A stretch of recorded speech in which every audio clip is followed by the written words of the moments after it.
slap to your side, a push on my foolish pride. I'm out of my mind. I'm down from the endless high. Don't know who's losing, who's bruising, who's choosing to stick and through. So we fight with fire.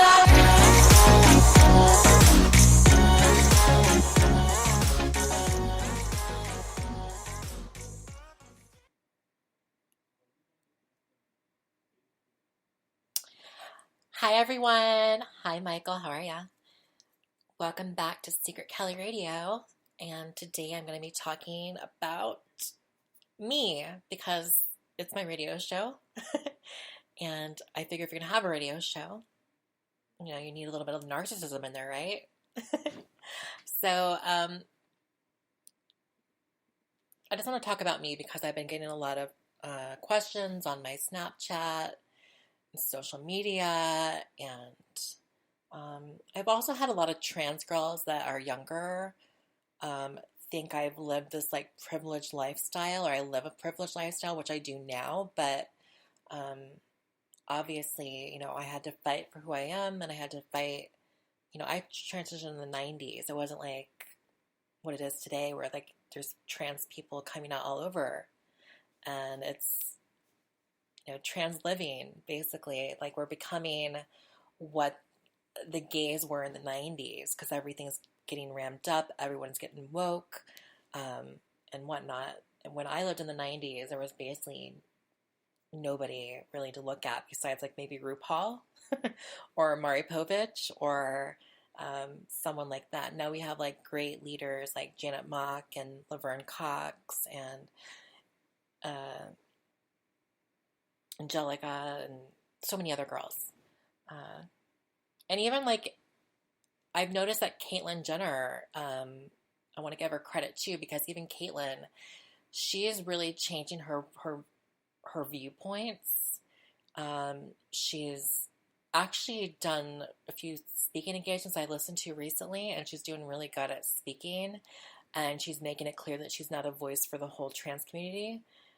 So I do want to give her credit there too. I feel like we all pile on Caitlyn a lot, but it's been a few years now, and I think she's starting to come around and realizing like what life is as a trans woman.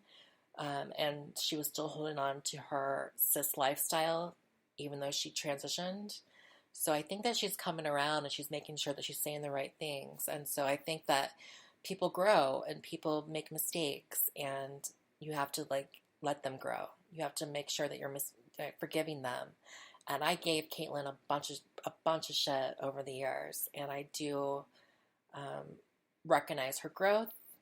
I'm glad that she apologized. I'm glad that she's making it clear that she's not speaking for everybody. I'm glad that she's recognizing her privilege. So you have to give her credit for that, and that's the only way people are allowed to grow, if we give them credit when they do grow. So, yeah. So I do want to talk about me tonight, my transition, and I think it's funny that people think I've been in porn my whole life. I think that's another thing. A lot of my fans think I've been in porn since the beginning of time, or I don't know. They don't realize I lived pretty much a very cis lifestyle before I joined porn. I didn't get into porn until I was 26, guys. I wasn't in the sex work industry until I was 26. Before that, you know, I lived a very cis lifestyle. So I just want to talk on that. And I want to talk about my surgeries and things of that nature, and about going to school as a girl and all that good stuff. And I also have like a lot of questions that fans wanted me to answer. A lot of it was like, why don't I do porn anymore? And I've answered this many times in my cam shows, but I don't think I've ever answered it on the radio show. So, and some of the questions I have answered in my cam shows, so guys that do watch my cam shows would probably already know these answers, but I'm just going to repeat them for my radio show, for my radio listeners that maybe don't watch my cam shows or didn't even know. Some guys didn't even know I cammed. They thought I just did porn and I retired and just not doing anything. So I want to touch on that too. Hi, Madeline. How are you? Okay, so I want to talk about like when I transitioned, I was 12 years old, but I was really 11 years old um, because I was about to turn 12. And I always say it was 12 because I turned 12 that year. But I was really 11. Um, but for me, I never even knew I didn't know what, girl boy was, obviously, as a kid. And I didn't think I was any different than my girl cousin, um, my girl cousin Amanda. I thought we were the exact same, even though I didn't know that what girl and boy was. I, knew that she was like me and I was like her. Um, we both played Barbies. We wanted to be princesses. We wanted to be, the wives and the teacher, and the list goes on. Like that's just what we did.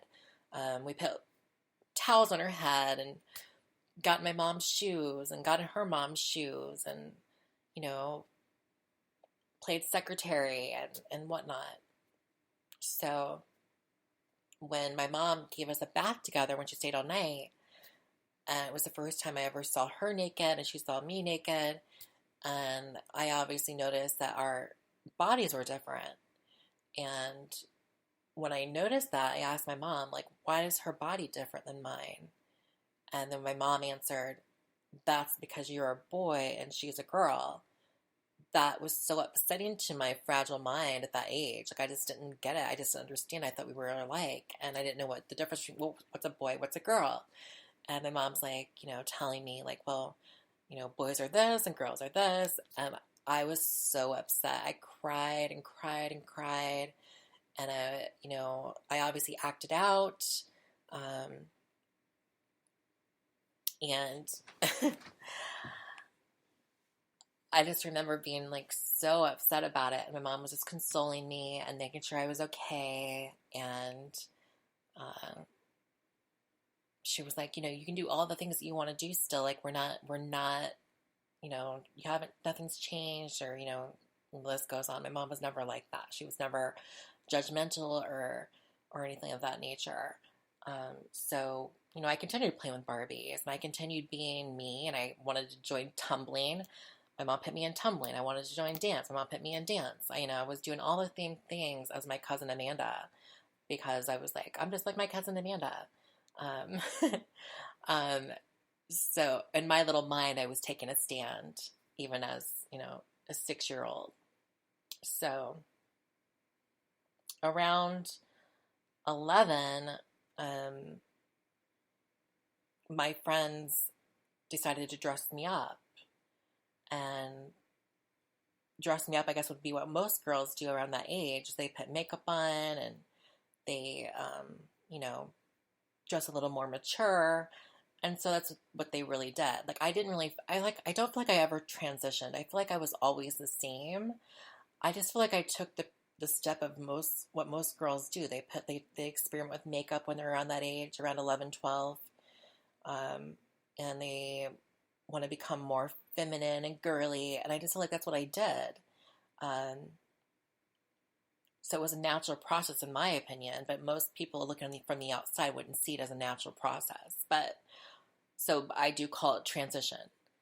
So basically I transitioned at that time for the sake of the better word for people to understand. And we like hung out at my friend Jackie's house, and her mom was kind of like a hippie, really cool. Her mom and dad are both kind of hippie-ish.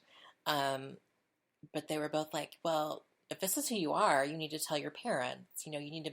If this is who you are, Kelly, you need to tell your parents, even though my name wasn't Kelly at the time. So I called my mom up and I said, Mom, I have something to tell you about my sexuality. And even though it's not about sexuality at the time, I thought it was about my sexuality.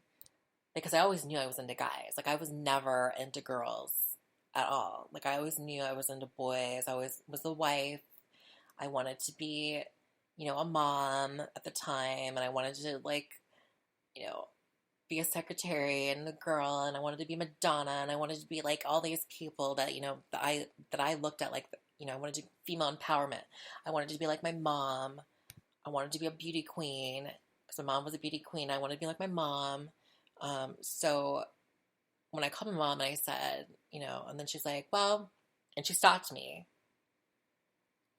She stopped me and she was like, well, either you're gay, and she's like, I don't think you're gay, or you want to be a girl.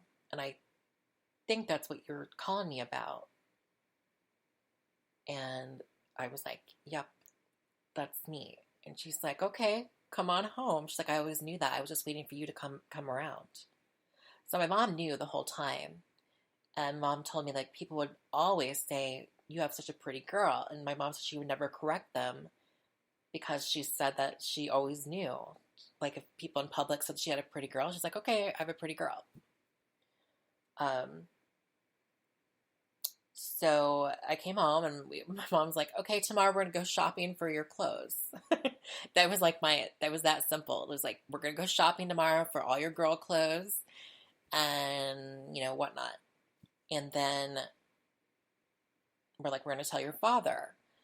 And for my dad, it was a lot tougher for him because of the fact I was named after him. And I think he had like something writing on that. He wanted that name to be carried. So for him, it was more difficult. Even though, like, as a kid, I was telling my dad I wanted him to be my husband, like, and things like that. Like, just weird things. Not like, all little girls are like, they think their dad's like the perfect dad. And I thought my dad was so perfect at the time. And I still do. I'm not saying he's not. I'm just saying at the time I thought my dad was so perfect. He was so great. And so for him it was a lot tougher. But my mom put her foot down and she said, this is what's going to happen. And if you don't like it, there's the door to my dad. Hi, Yoko. And she basically said the same thing to my older brothers and sisters who were already out of the house. They were much older than me. I come from an older family. I was the baby. Most of my, they were already out of the house. They were in their 20s and whatnot. Besides, my sister Carolyn, who's more close to my age. But the rest of them were pretty much out of the house.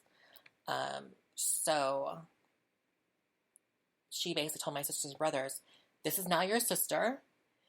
You will respect her as your sister. And if you can't respect her as your sister, there's the door. I've raised you guys. I will still talk to you, but I will not have you in this house abusing your little sister. So that's basically like, my mom put her foot down. But it did take my dad about 3 months to come around. He was depressed about it. Again, I think he let me know it was all about the name change. Like the name thing bothered him so badly, because it was his name and he wanted it to, carry on and, whatnot. But about 3 months in, he told me, I have this image in my head, this idea in my head that's just never going to be true. And it was never true. And he's like, you've always been my little girl. He's like, always been my little princess. And I've always known that. And he basically relented and he said, this is our life now. So my dad was pretty cool about it after that. But he did have to go through that, mourning stage to get past it. Then my mom got cancer. And when she got cancer, she wasn't able to because I was being home taught, and she wasn't able to home teach me anymore. She just didn't, she was down and out with getting chemotherapy and radiation and surgeries, and she just, she couldn't take up the responsibility anymore. So it was decided I would go to school as me. um, and when we contacted the school, they were not pleased, obviously. They wanted to send me out to an alternative school where for people that had not learning disabilities, but they had like ADD, and they acted out and they were troublemakers and things of that nature. So they wanted to put me into a class like that because they felt like I would be an interruption to mainstream students, basically. So we were like, that's not going to happen. And I basically had to fight because my mom couldn't really attend. I was basically the one that had to fight the school board of El Paso on my own. So I would have to go to all these silly town hall meetings to speak about me as a trans person in a small town of 2,500 people as a 12-year-old about how I felt and why I should be able to go to school as a girl, and the list goes on. So, obviously the school counselor, she wasn't on my side. The school psychologist wasn't on my side. They're just like, we don't believe that someone this age can know who they are this young. So they made me go to different psychologists they recommended to evaluate me, to prove that I was trans. I had to go to like at least 5 of them, if I remember correctly. I think it was 4. No, it was 5, because I think there was 3 women and 2 guys. And each one of them evaluated me and gave me this saying that she's not crazy. She knows who she is. We can't like declare her like, making this up or anything like that. So the school was kind of annoyed by that. That's why they kept on sending me to different people. Like, one time they sent me to this one person and they were like, oh, she got something positive. So we sent her to another person to get that negative vote. Because that's what they were looking for. They wanted any reason to keep me out of mainstream classes and schools. So that took about, all summer long. And then by the time school started, they decided to come up with their own little classroom. And the classroom was basically the same thing as this alternative school they wanted to send me to. They put people that were ADHD, people that were troublemakers, and myself in this small little classroom in the school. And it consisted of about 10 students, including myself. We learned all the same curriculum as everyone else, but we were just in this little small classroom, and then it was based on a point system. And then the point system, if you got like 190 points or more every day, you would get privileges, and your privileges would be go to lunch as yourself, be able to go to, yeah, isn't that crazy, Yoko? So you'd be able to go to school, you'd be able to go to lunch, you'd be able to go to hang out with your recess, to hang out with your friends, go to your locker without supervision, be able to go into a mainstream class or 2. So yeah, we basically fought that for like 2 years, going back and forth, me trying to like make all these stupid long speeches about who I am and why I should be able to go to school as a girl, and the list goes on. And the funny thing is, I wasn't lesbian phobic or anything or whatever, but our teacher was very manly looking. She was definitely a butch lesbian. And whenever she would be transphobic to me, or whenever she would like say things like, she won't be gender neutral, which is what they wanted. They wanted me to be gender neutral. If I would have been gender neutral, instead of my mom and I deciding to make me, I stuck my bra bigger. I give myself big Jolly Parton boobs, and I wore short shorts, and I wore like belly shirts, and I, did everything possible to fight back in a way, in my own way. And so obviously I never made the point system I needed to make. I never got 90 or above because I wasn't gender neutral. They wanted me to wear like t-shirts and no purse and, gender neutral shoes. So like tennis shoes that could be boy or girl, wear pants and wear t-shirts that were boy or girl. The list goes on. And since I never did that, I was never doing the point system correctly. And so I would always have to have Mrs. Kirchner walk me to my locker, and I'd always have to have, I would always have to be in that classroom. And then like my friends that was friends outside of school that I already knew, they like, even during like special times when we were doing like, picnics on the front lawn, or we had like testing that year, they would make sure to come upstairs with where my classroom was, and they would sit outside to try to talk to me, and I would talk to them from the table to where they were outside. They couldn't come in, so we were basically talking from the out. It was just ridiculous. But luckily, this LGBTQ advocate found out about it, and they got a lawyer involved to help me get into mainstream classes. And they came in and they was like, well, what does your school planner say? And because it didn't say a boy has to dress as a boy and a girl has to dress as a girl specifically, he basically let the school know that this is discrimination, and if you keep doing this, her family could sue you for a lot of money. And as soon as that happened, the school was like, okay, she can go into mainstream classes. Everything's cool. So basically, by my sophomore year, I was in mainstream classes, but I've lost all that time where people actually were, socializing with me. I mean, they knew there was a trans person in the high school, but they'd never really, interacted with me besides outside of school, or they never really like saw me besides outside of school or walking to my locker.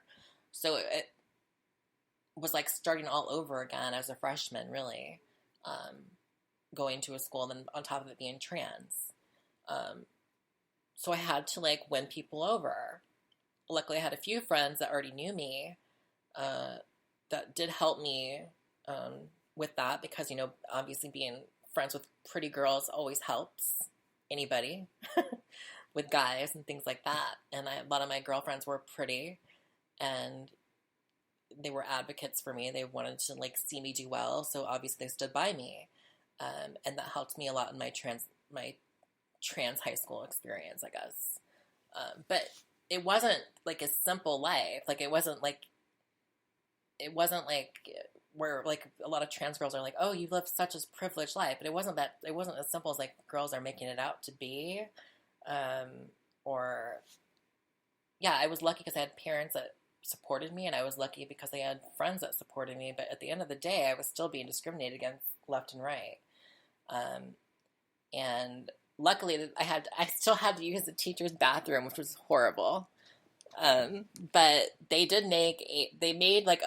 made up like some kind of like they needed a bathroom on the bottom floor for handicapped people. But really, that bathroom was made for me. So I had my own bathroom, which was kind of cool because I could go to that bathroom whenever I wanted to, like keep stuff in there, like makeup and things of that nature. So that bathroom was mine until I, obviously graduated high school. And now there's more trans people that go to that school, and like they're a lot more open to it. But, I grew up in a small little town, like 2,500 people. Like they didn't even know what trans people were. So when I came out, they were just like, what the hell? But that was basically my little transition story or whatever.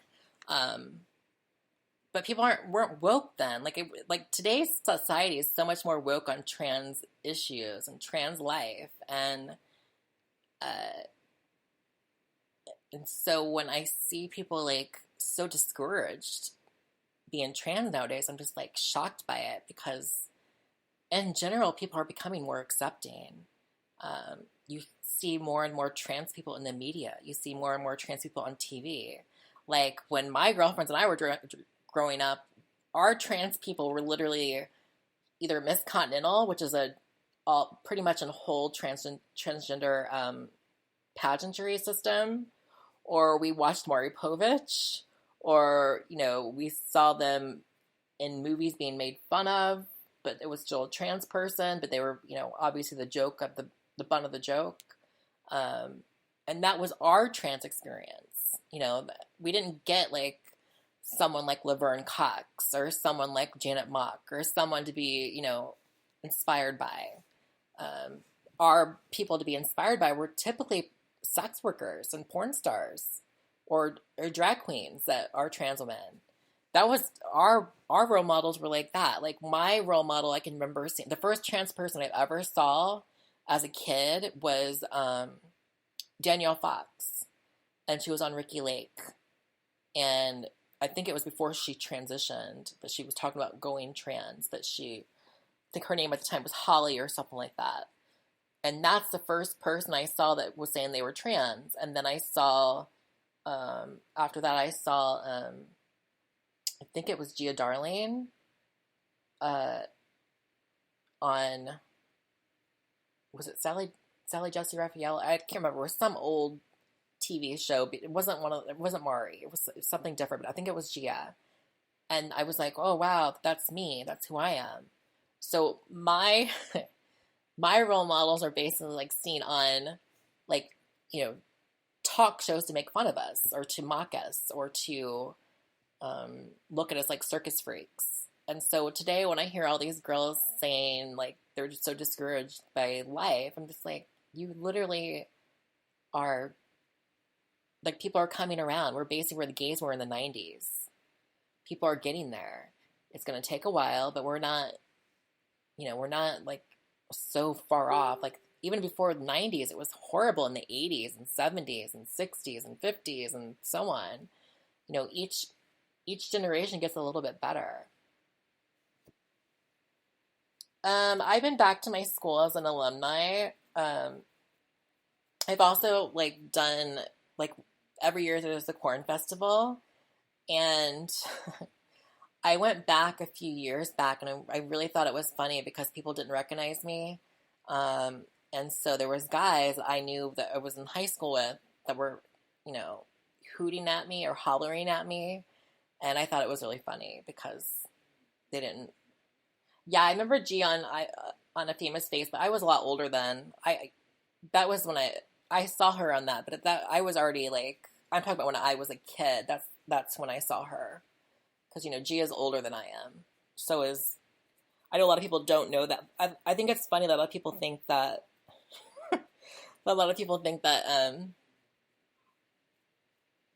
I've been around since, I don't know, Doomsday or something. I don't know. A lot of people think that Gia and I came around at the same time, but I'm like, I wasn't around when I like came into the porn industry when Gia was retiring. I think Gia was doing like, maybe 1 or 2 scenes on Kink, and then she retired. And I think she went post-op. So I was kind of coming on the back end of when Gia was joining the porn, like leaving the porn industry. But people think I was around when Gia was still working, but I really wasn't. Because I didn't join porn until like 2007, 2008. That was a while back. I was on Hung Angels in those days. I don't remember. It was a long time ago, though. But yeah, I remember Gia on One a Famous Face when she wanted to look like Pamela Anderson. Yeah, I remember that. I actually liked that. A lot. I thought it was hilarious because I loved Alana on it. Alana Starr. She brought the comedy relief, which I think is so important when you're speaking about trans issues. Because I think the problem with society is like we're still so serious when it comes to trans issues. I think we need to, be able to make fun of ourselves sometimes, be able to laugh, and we can educate better with comedy. I think a lot of times, and I like that Alana kind of did that in Gia's episode of I Want a Famous Face. I don't think that we need to be so serious because we have this issue of being way too serious, and everything's transphobic. I mean, we're calling out everybody nowadays. That's another thing I have an issue with is we call it everybody if we're not on the same narrative or we don't believe the same things. And um, I just feel like there's different factions of trans women and trans men and trans people. You know, there's conservative trans people and there's going to be liberal trans people, just like there's just like cis people are. You know, some are conservative and some are not conservative, and some are in the between. And I think that all of our voices are valid. And I think that we spend way too much time trying to read each other and to tell each other to shut up and validate each other than worrying about educating, like, and saying, like, you know, all trans voices matter. And that includes Blair White. I know a lot of people go after Blair White. I don't agree with a lot of what she says. I don't agree with a lot of what she does to the trans community. I don't like that she points out unpassable girls and makes fun of them for her YouTube channel and all the other stuff that she does. However, her voice still matters. She's still trans. She has her own experiences, and that's going to be, she has her own platform, obviously. And she has a different, I think in her mind, she thinks that she wins people over by throwing others under the bus, which I don't agree with, but that's what she thinks. And I think that's her rationale.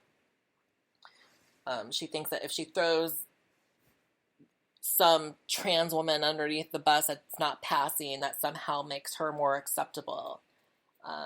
That somehow betters it for people that are passable or can pass in society.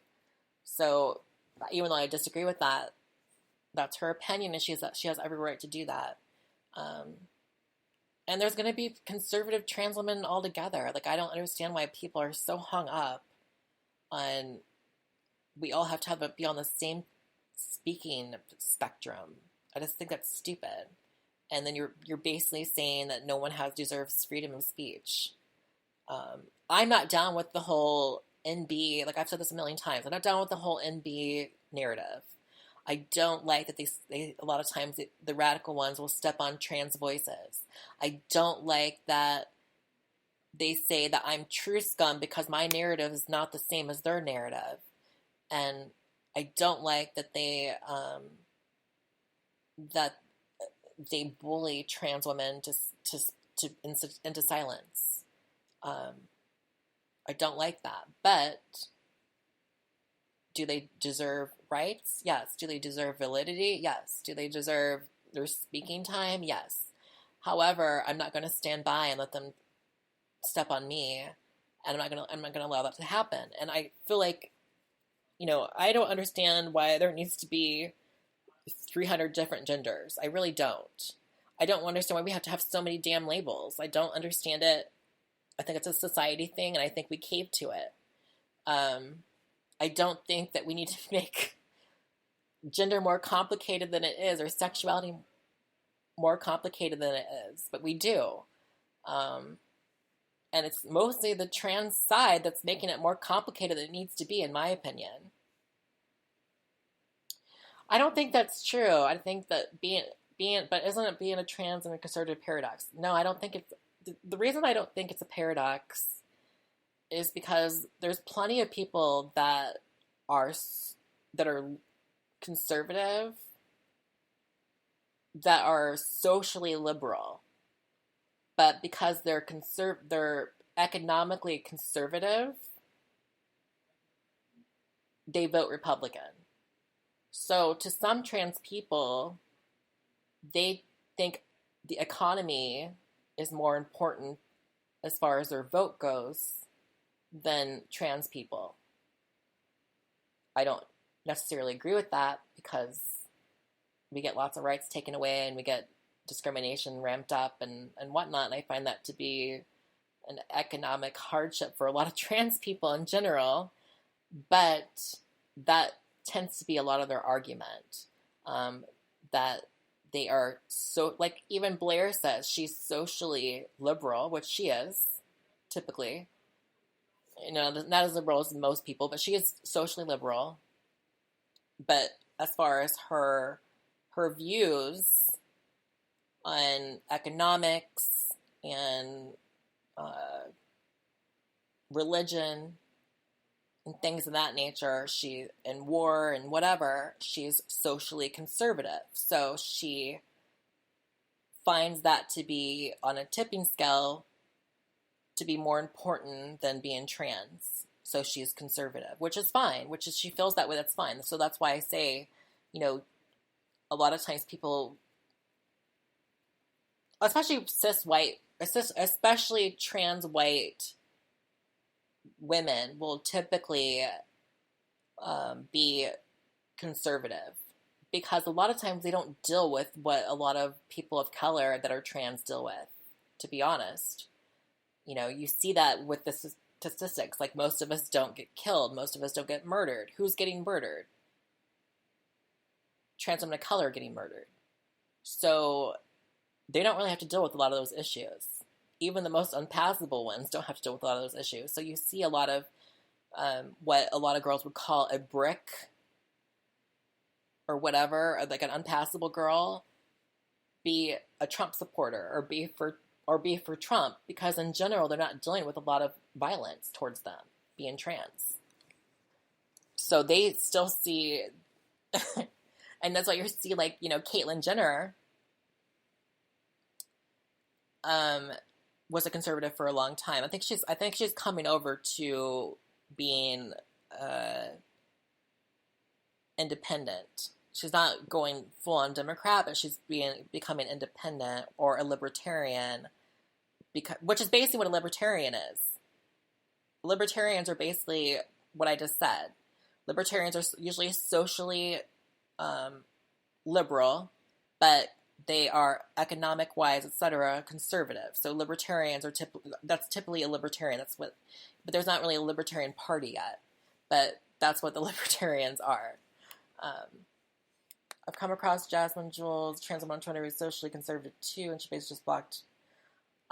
Jasmine Jules is very conservative, and so is I know Jasmine, and so I know Ashley George too, who used to be Ashley George when she was a porn star. She's also conservative. Hi, Mimi. So I think that maybe Ashley turned her to the Republican side, because I don't remember Jasmine being conservative in the past. I thought she was more liberal. I remember her being for Obama back in the day. So I think that Ashley was always conservative, and I think Ashley is the one that kind of turned Jasmine into the Republican that she is today, or the conservative that she is today.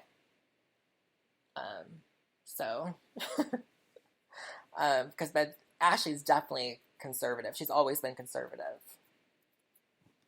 She's kind of Blair White-ish, if you understand like what I mean by that. But I think that's a lot of trans white women. If I have to be totally honest with you, I know lots of trans white girls that are conservative. That's just and a lot of them are racist too. I want to be honest with that, because a lot of them are racist ass bitches too. Let's be real. They don't care about their trans sisters of color as long as they're doing okay. That's the reality. That's just honesty. I see so many trans women not even talk about their trans sisters of color. And that's why you see trans sisters of color having to fight for themselves. And honestly, it's funny to me that they're like that, because who's doing the best right now as far as making it in Hollywood? It's mostly trans women of color that are making it in Hollywood. It's not white girls, besides that, what's her name? The one that was in that stripper movie of Jennifer Lopez's. I can't think of her name. Well, anyways, that's the only one. That's the only white girl that's really doing that well. The rest of them are typically black and Latino girls that are doing well in Hollywood. Um, I don't really see any of them besides maybe Jen that are doing that much. And it's just funny to me that they throw black trans women under the bus every chance they get. That's just crazy to me. I see it all the time. I see it on my Facebook. I see it in my groups I'm in. I see it on YouTube, and it's just pathetic. That's just real life. I can't remember her name though. What is that girl's name? I'm gonna look it up. Let's look it up because I don't remember her name. Oh, trans woman hustlers. Trace Lizette. That's her name. Beautiful white girl. Beautiful white girl. My girl made a real... Yeah, that's her name. But she also comes from the ball scene. I noticed that a lot of ball scene girls are doing really well. Like, I noticed so many girls that were in the ball scene are doing really well. I love that. I think my favorite trans activist now, though, is, for me, because I don't know why Laverne puts a bad taste in my mouth, and maybe it's because I feel like she shames sex workers.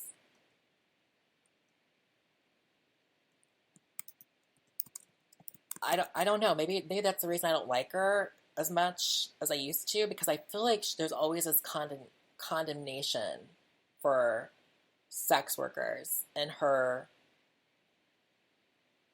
like, there's like a dog whistle in there.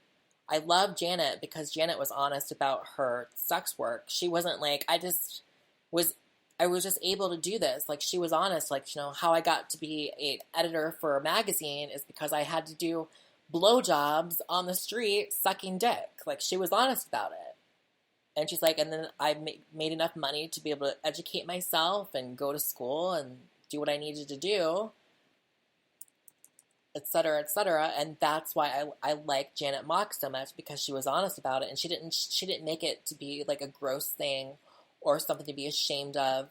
Because honestly, a lot of trans women have to do sex work to survive, whether it be camming, porn, and full-on sex work. Like, that's what you have to do to make sure you're surviving in this world, putting a roof over your head, getting surgeries that you want, getting the transition that you need.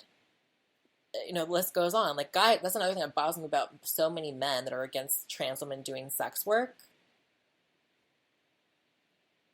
They want trans women to be these beautiful, passable trans women, and then get like all like bent out of shape when they have a past in sex work. Whether it be porn, camming, or full-on sex work. It's like, what kind of trans girl that is in their early 20s is going to make $100,000 a year? Or, what trans woman is going to be able to, get a $6,000 boob job, or go and get like a bunch of, it costs a lot of money for your facial feminization. It costs a lot of money to get your hair removed from your face. And then on top of it, living in the city, if you're living in Chicago, it costs a lot of money just to live in Chicago.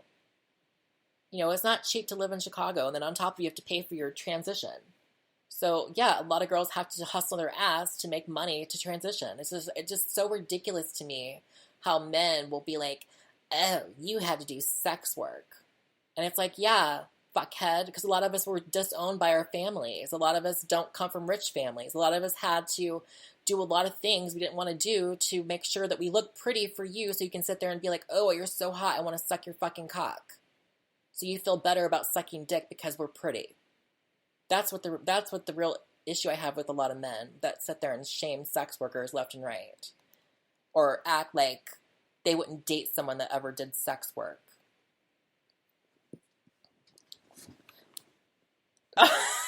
That's so true. You have to pretend that you're actually interested. And it's so mind numbing. It's a mind numbing job because you do the same thing every single day. It just, camming can become so mind numbing because you're just basically signing on, saying the same things over and over again. It's just a repetitive job. It's like being a customer service rep. It really is. It's just with sex. It's like becoming to me, it's just, ugh.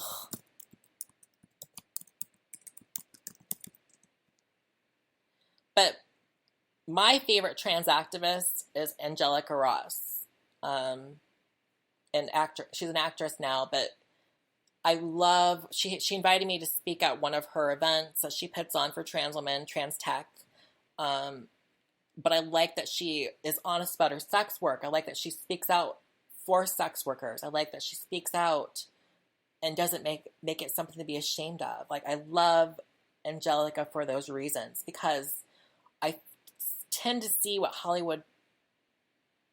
these Hollywood activists do is they throw sex work under the bus, or anyone that does sex work under the bus. And it's like, okay, you're coming from the trans community, and you have to realize that most of us are living in poverty, are either are homeless, and because they're homeless and because they're living in poverty, they have to do something to make sure they have can survive. And what do? They sell their ass.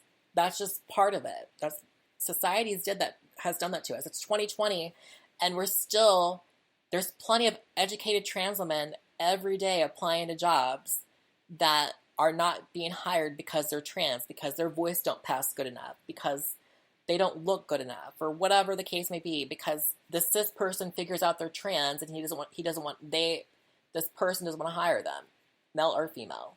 The boss is like, nope, no trans. And so they have to, like, I have so many friends that escort that have they either have bachelor degrees, or they have master's degrees, or they have PhDs, and they still escort because they're not getting hired, and they have to survive somehow. You see transgender women that were living a cis male life, that transitioned like later in life, that were working 9-to-5 jobs, getting their white male privilege, and then they transition and they get fired. And then when they try to go back and work a job, no one will hire them. So what do they have to do? They have to start doing sex work. That's the reality. And a lot of people don't talk about the reality in Hollywood. They don't. And it annoys me to no end that they don't talk about that, because a lot of people are not Caitlyn Jenner. A lot of people don't get to, get out of the sex work industry. And then on top of it, you can get by in Hollywood if you were an escort, because, if you're just doing escort ads, that's fine. But if you decided to do porn, and then you go and try to get a mainstream movie, or you try to get a mainstream role, they are not going to let you, they're not going to give you a pass on that. Because you have nude photos out there. You have nude videos of you having sex. The list goes on. And they're like, no, bitch, not today. And it's sad because a lot of trans women have had to do that to make that extra coin, or to make that car payment, or to make that, to make that rent, or to pay for those tits, or to pay for that ass, or to pay for that nose job, or to pay for that jawline, or whatever they had to pay for. So the cis community will say, oh, she's pretty, so she's okay. That's basically what it's all about. Are we pretty enough to be accepted by the cis community? Do we look good enough? Are we pretty enough? So that young man will think that he can take us out in public and hold us on his arm, and he won't be embarrassed that he's out with a trans woman. Or your cis girlfriends will take you to a straight club and not be embarrassed of you. And the list goes on. And that's what it's really all about, is we're always trying to appease the cis community so they're accept us as the women that we are. It's not always just about us looking, you know, because a lot of us can be happy looking in the mirror and saying, oh, that's what I look like. I'm pretty, whatever. And then the cis community will say, you're not pretty. You're not good enough. You have to do more. So we do more. We keep doing more because we want that extra. We just need to be a little bit more passable to make sure that the cis community will find us appealing. And now you see, like, Nikki, I wanted to touch on Nikkie Tutorials. You see Nikkie Tutorials just came out today. People that respected her as a woman for the last 11 years that she's been on YouTube had no idea that she was trans, but obviously people are now like, oh, I should have known that she was trans because she's 6'1", or I should have known she was trans because she's got a big face. And it's like, she's a heavyset girl. Most heavyset women have big faces. I don't understand that argument. And there's plenty of, and a lot of women, and she's from Holland, and a lot of women in Holland are actually very tall. There's a lot of them are 6'1", 6'2". That's very normal for where she's from. But because now they know that she's trans, of course, now everybody knew that she was trans. Oh, we knew. We knew the whole time. We should have known by her voice. We should have known by this. We should have known by that. And then you see like these people that are like, oh, I can't accept her anymore for who she is. When they watched her for years, you know, as a woman, and accepted her just fine now that she's trans. You see all these radicalized transgender women, or radicalized radicalized anti-trans feminists coming out against her now. That said they listen to her. I think it's ridiculous. It's just so stupid that we're just fine with her yesterday when they thought she was a woman. I mean, she is a woman, but when they thought she was a cis woman. And then you have a lot of people saying like, oh, this is it. Some people like are saying like, you know, oh, she's did so well for herself and yada, yada, yada. And yeah, she did do really well for herself. I'm very proud of what she accomplished. I'm very proud of all that. But never get it twisted that she got a lot of that accomplishment because society thought she was a cis woman. And that's where a lot of her rise came from, is because they thought that she was cis, so mainstream were fine with her because of that. So she did cheat the system. You know, and then a lot of people talk about how Nikita and Gigi Gorgeous are accepted. Well, first off, Nikita and Gigi got their fame off being boys in makeup. Most of their followers came before they were trans. They had tons of followers being boys in makeup because boys in makeup have always been more popular than trans women have been on YouTube. People are there was no kind of transphobia really against Gigi and Nikita until they decided to just come out and say, I'm trans. As soon as they said they were trans, especially Gigi, she lost a lot of her following. And you still see a lot of her fans say, I miss Gregory. I miss Gigi the boy. I miss this person.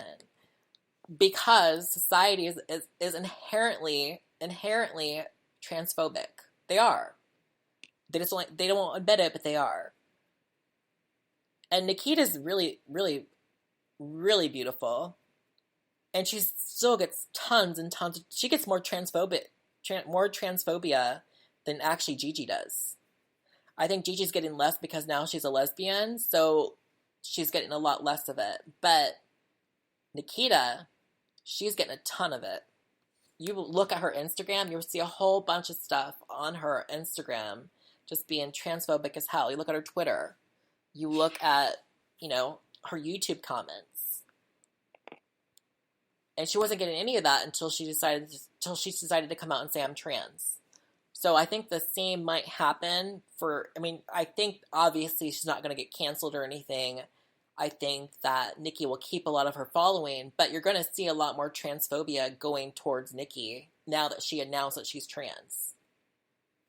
I'll be shocked if it doesn't happen. But now that she's put the trans sign on her, you know, worn it on her heart, you know, worn it on her sleeve and said, I'm trans, now the transphobics are going to come out of the, you know, everywhere. and attack her. You know, you see it all the time. And there's so many girls that I'm friends with that can pass every day and cis life, but choose to speak out and like use their voice. Like, you know, Mimi actually is a good example of that. Mimi, there's a YouTube video of Mimi that's iconic that everyone talks about, still to this day, where she's talking to a man on the train. And she's talking about, and Mimi looks like any other cis black woman. Like, you would never sit there and be like, oh, that's a tranny. Or I'm sorry, can't say tranny nowadays. You have to be PC. That's transgender. And you would, but people, and you saw, like, you know, Mimi on Maury Povich, or not Maury Povich, Jerry Springer. And she looked better than the cis girl that was on the show. You know, so that was funny too. And no one thought that she was trans. And that happens a lot. But as soon as they know you're trans, all the hate comes your way. It goes like crazy. And somebody I'm really shocked by, who I look at a lot too. Another one of my favorite trans activists is T.S. Madison. She used to be the big dick bitch on, you know, that was her name in porn. She doesn't do porn anymore, but when she did porn, she was known as the big dick bitch. And she got really popular in Vine with all these, you know, funny, comical. That's what I like about Madison, is that she has gotten people on her side with comedy, and she's been able to laugh at herself and gotten people on her side because of that. That's what I like about T.S. Madison. But she started out in Vine, and one of her Vines went viral because she was like, she looked like some cis woman opening the door, and all of a sudden she like pits the video down towards her cock, you know, which is obviously huge, and she, like, you know, shakes it back and forth or whatever. And it's a really funny Vine video. You can probably look it up. It's probably out there somewhere. It's the internet. Nothing ever deletes. But it was hilarious, and it went viral, and then she made more videos, and that went viral. So a lot of her fame came from those videos where she was basically telling the world, like, who she was and being comical about it, and they still support her to this day. And she's so real about trans issues. She's so real about sex, you know, trans sex work. She's so real about what it's like to live on the street as a trans woman. She's so real about what it's like to be a black trans woman in America. And then you have activists hating on her because of the fact that she's not PC, or she's not the stereotypical talking point trans woman. Like, you know, you see, Carmen saying that Madison should be put down because of the way she's an embarrassment to the trans community. Like, there's actually comments where Carmen Carrera made that said that T.S. Madison should be put down because she's an embarrassment because she's speaking the way she does about the trans community. That a lot of trans women don't feel that way. And I would think that's a lie, because a lot of trans women do support T.S. Madison, and they do like what she has to say, including me. I think that T.S. Madison gives a real view of a lot of trans women in America. So I was kind of like disgusted when I saw that by Carmen. That's why I haven't been a fan of Carmen for a long time.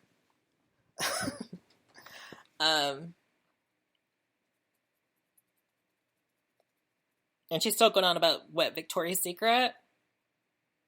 Victoria's Secret picked a trans model, sweetheart. Move on. They got a trans model. Not everyone's meant to be a trans model. I wanted to be in Playboy for years, but I know I'll never be in Playboy because I'm just not their cup of tea, which is fine.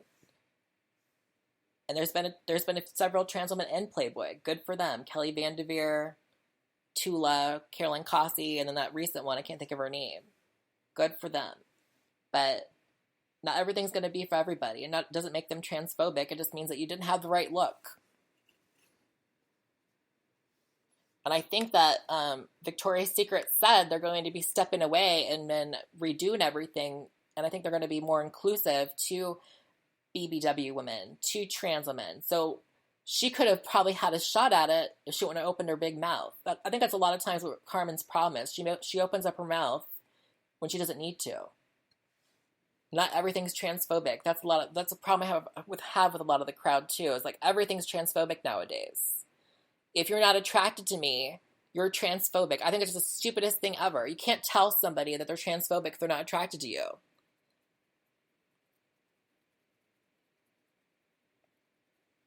Who needs tea? I like coffee. I mean, to me, that sounds like so. That's like what men will say to you. Like if you tell a man you're not attracted to him, he'll throw a fit and say you're disgusting. I wasn't attracted to you anyways. You're gross. That's basically what trans people are doing to cis people that aren't into them. That you're transphobic if you won't date me. It's like if you're still a pre-op and he's into pussy, he's not going to be into you, sweetheart. That's just the reality. That's just life. Sorry. And some men will still only prefer cis women because that's what they want. They don't want to deal with what comes along with being trans. That's just, but everyone's going to want to have what comes along with being a trans woman. Like, you wear a scarlet, basically wear a scarlet letter when you become trans, especially if you're an open trans and you're a porn star trans, or you're somebody with a little bit of celebrity as a trans. The men that date you have to be prepared for that. They have to be ready for that. They have to be secure enough with themselves with that. And overall, men into trans women are not secure. They're not I mean, look at half of the profiles that follow me on Twitter. Half of them use a fake cartoon profile picture because they're never going to be out liking trans women. There's still no groups where trans attracted men have banded together and said, we love trans women. We want to stand up for trans women. I don't see any groups like that. And then, obviously you give praise to men like my husband or like some other person or, that's been in the media that sat there and was like, oh, I'm attracted to trans women or X, Y, and Z. And they get all the praise because of that. But I honestly don't think, I love that they're doing that, but do they really deserve that much praise for loving a woman? I don't think they deserve that much praise. Not in my opinion. And I keep on saying that trans women are not going to be mainstream, are not going to be totally 100 accepted until men start embracing us and men start saying, this is what I like and this is what I'm. When men start dating and coming out like the way that gay men do for gay men, then we're going to be more mainstream. That's just reality. But too many men are scared of women. And women also have to make it okay. Women have to make it okay and say, okay, it's okay for my man to be into a trans woman. And I'm not going to be offended by that. But you constantly see women offended that men are into trans women. And they think it's gross. And they think it's disgusting. And that they're gay and whatever else. And so because of that, men won't come out.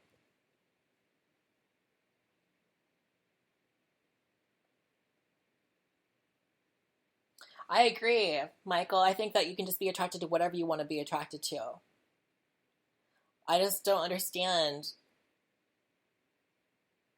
To me, if you look at somebody like, I don't know, myself, Mimi, my girlfriend Emily, or that many on Hung Angels Knew as Heavenly Sent, or I don't know, any mainstream, any trans porn star, Aubrey Kate, Serena Valentina, Bailey J. I can't think of other girls' names. Danielle Fox, whoever, that look very feminine. I just don't understand how people can't understand why a straight man would be attracted to them. I just don't. Like, obviously a straight man's going to be attracted to beauty. He's going to be attracted to the looks of a woman. They look like women. They have boobs. They look like women in the face. They look like women. So obviously a straight man on site is going to think that's a hot girl. It doesn't take that much to understand. I just don't get that. I don't understand that. I just don't understand. People just can't understand. Like, it's so simple, and they make it so much more difficult to understand. No, I think that. Oh, I got to answer these questions too. I forgot to answer these questions I'm getting asked. Oh, the reason I left porn. The reason I left porn is because obviously porn is not making any more money. Porn has been pirated. Porn, you can find any porn scene basically on Pornhub nowadays, or any kind of tubes that you want. And the pay has gone down drastically. When I was doing porn, you're getting paid a lot more. Nowadays, you get paid $800, $1,200 for a porn scene. And that's hardcore. $800 for a hardcore. That's just, to me, is ridiculous. Especially because a lot of these porn companies own their own tube sites, and they're pirating their own videos, and they're making money off those pirated videos. Pornhub is owned by MindGeek. MindGeek is browsers. MindGeek is Digital Playground. MindGeek is Bang Brothers. MindGeek is a ton of straight companies. MindGeek makes its own trans porn. MindGeek makes, a lot of the stuff that, because MindGeek was trying to buy out the trans porn industry. They were trying to buy out Groovy, and they were trying to buy out SMC Revenue, because MindGeek wants a monopoly on the porn industry. They want to own everything, and then on top of it, own Pornhub, where they make tons and tons of money off pirated videos. So either way, they're not losing money. They're making money one way or the other on pirated videos and off, and then on videos they sell. And then they use the excuse that, because of 9/11 or because of the stock market, or because of this, that was the first excuse. It was about, because of the crash, we have to make the paychecks cheaper. And everyone accepted it. And they still accept it today. Nobody fights back. Nobody will fight back for that extra money, because if they're scared, if they do, somebody else will take that job. And most likely that would happen. And because we have no solidarity between performer to performer. They're like, that bitch won't work for that. I'll work for that. Screw her. Because we have no solidarity. Like, when Hollywood became what it did, and they demanded to get off their old contract system, and they demanded for more money, more pay, etc. They all had solidarity. They all fought for it. They all stood together. And they still stand together. And that's why they keep on getting paid like they do. We're a $1 billion industry. And we're still paid we're the least paid group ever out of entertainment. We make more than the NFL. The porn industry does. Do you see NFL players getting paid what we do? No. So that's why I left the porn industry, because I'm not going to work for pennies.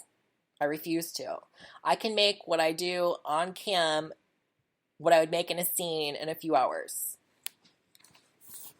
So that's why I left the porn industry. I have no plans on returning unless they're going to... The last scene I did was in 2012. And that was with Roxy Ray. And I got paid $3,000 for that scene. It was with my husband and with Roxy Ray.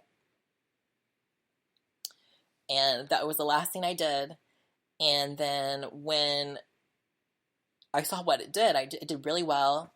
I saw the numbers, and I was just, thinking in my head, like, look how much money they made off that DVD, off that scene.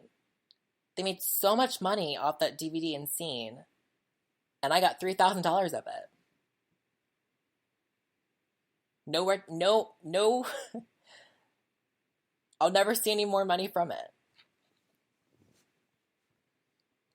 Maybe the money will come from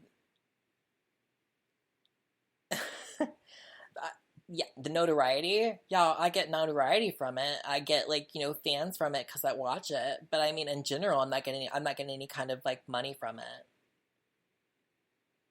It's just better nowadays to make your own porn. It's so much easier nowadays to make your own movies, your own porn, do it on your own, and then make the money off of it. And the porn industry hates that.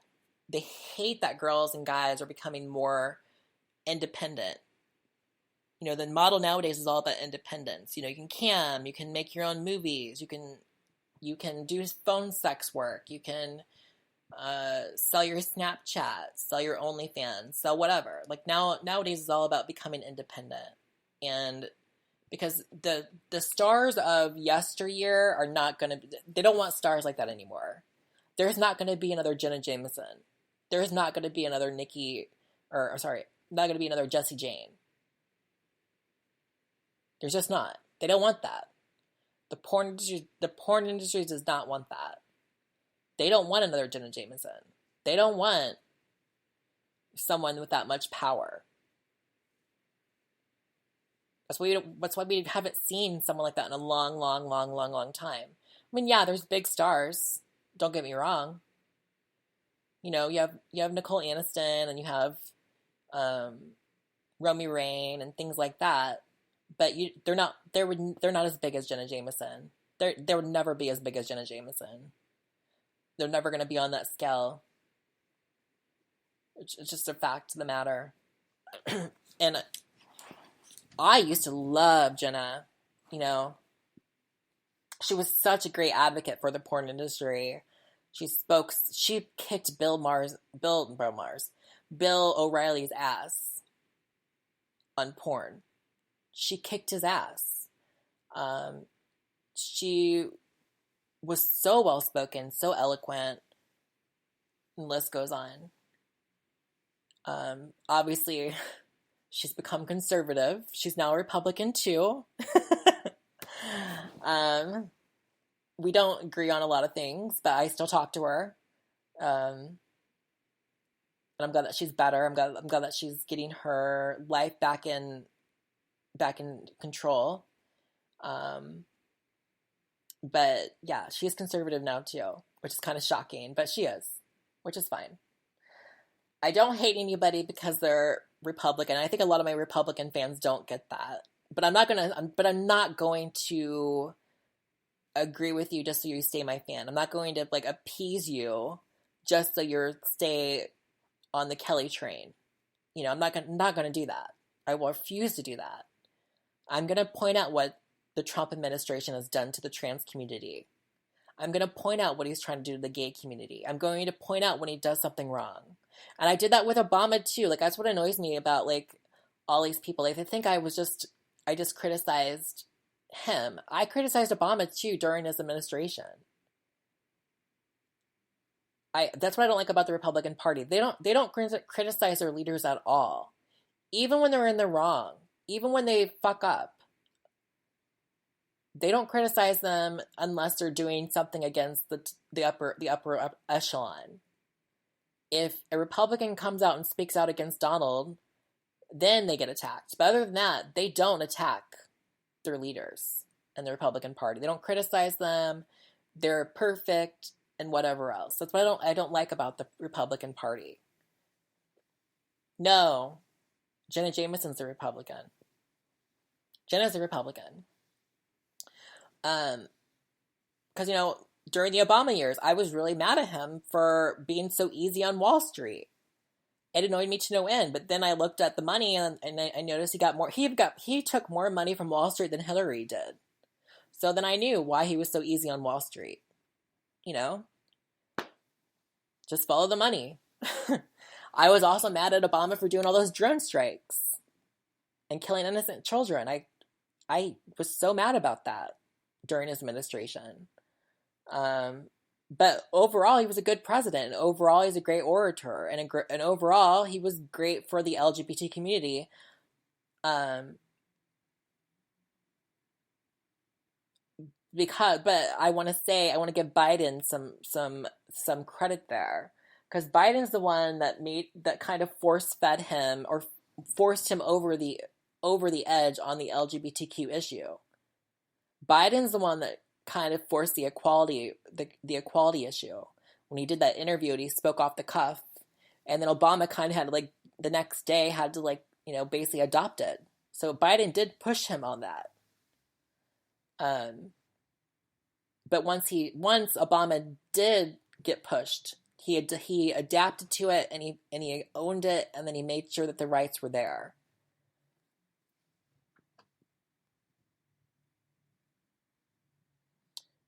So yeah, he was great for that, and he was also great for climate change. And this is another thing I have a problem with, like, a lot of times with millennials, is like, I was watching Witcher last night with Mason, because he just started watching it. And there's this thing where he says, where Geralt, the main character, says, he's yelling at the dogs.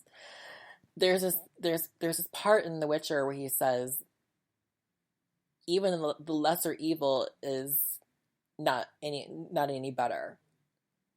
To accept the lesser evil is not any better. So you have a lot of people in the Democratic Party that feel that way.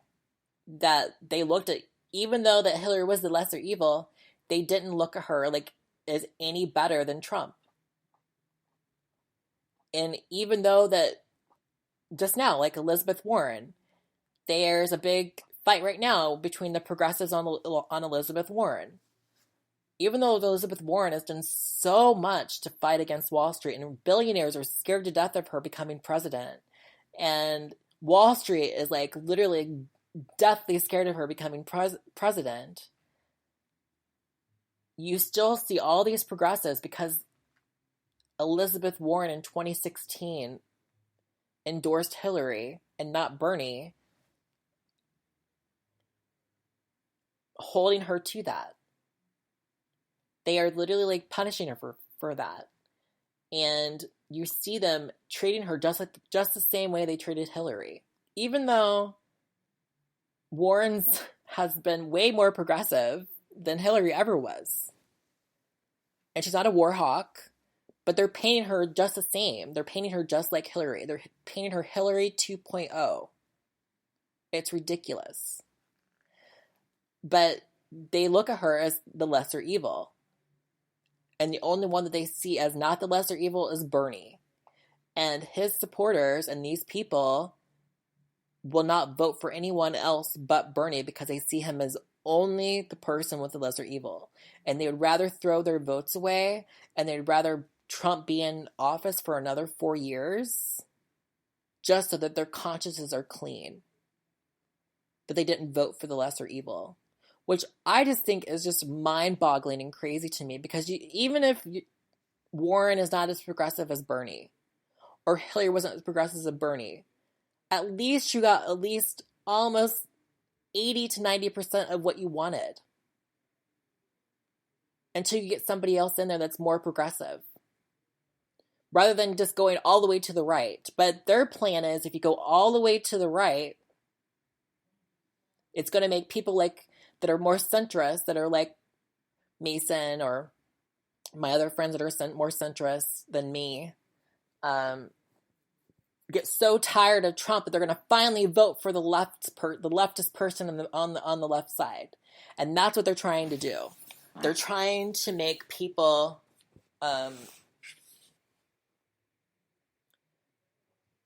so angry that they're going to vote finally, like, oh, the only way to get actually to win Democratic Party again, or to win the democracy, to get a Democrat in again, is to go as far left as Bernie.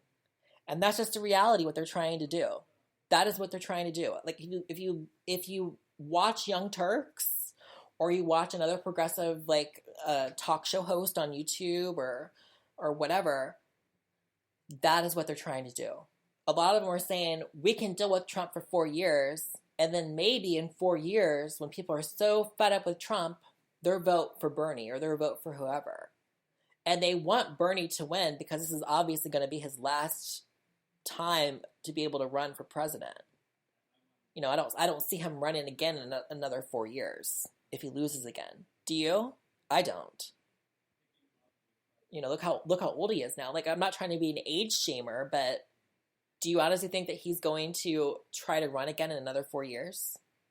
I don't. I don't see that happening. Yeah, well, Hillary was already listening to Bernie. She was already conceding to Bernie's ideas on school and things like that when they went to the national convention. Like, you know, Hillary was already kind of conceding, which I think what Hillary's fucked up when she picked who was the guy that who was Hillary's Tim Kaine. When Hillary picked Tim Kaine, to me that was her mistake. That to me was her worst mistake. She should have picked Bernie, in my opinion. Or Warren, or someone more progressive. Because what really does the vice president really do? The vice president doesn't really do that much unless you're like someone like Dick Cheney, or Cheney, however you pronounce his name. Dick Cheney was basically the president. It was not George Bush. But other than that, the vice president doesn't really do that much besides offer support. And if the president happens to die or whatever, then they get in there. But other than that, the vice president doesn't really do that much. He's just kind of like a figurehead for, you know, that's really all he does. Yeah, Tim Kaine was horrible at debating.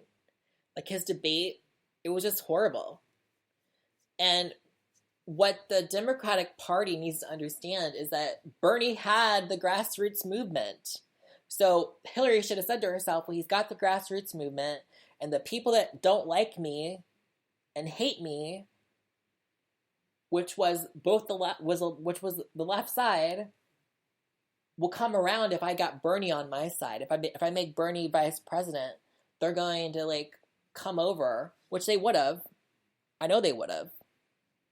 And that was a dumb move on her part. So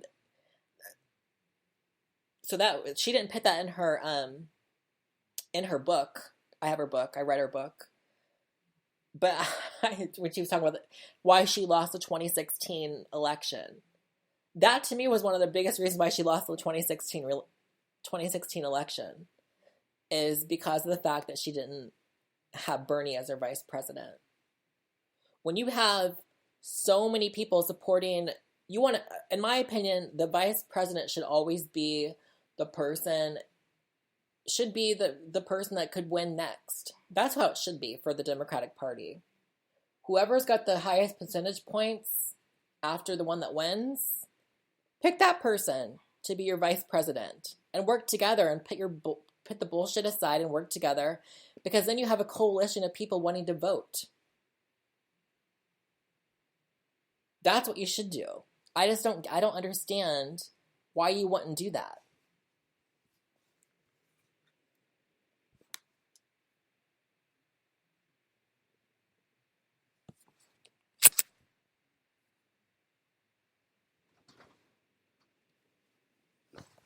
Well, also, she didn't do that either. But I think that another reason, too, is, like, obviously Comey came out with his bullshit a few days before. Because she was doing well until Comey came back out with his bullshit. And that made people distrust her again. Because it put the email bullshit back in the talking points. That didn't help either. And then, obviously, the gerrymandering and everything else. And we just got to get rid of the Electoral College. We just have to get rid of that. I don't understand the point of the Electoral College. I really don't. Because they keep on saying the Electoral College is to protect us from insane candidates, right? That's why it's there. That's why so many of them say that that's the reason. Well, the Electoral College gave us Donald Trump, so I think that whole thing failed.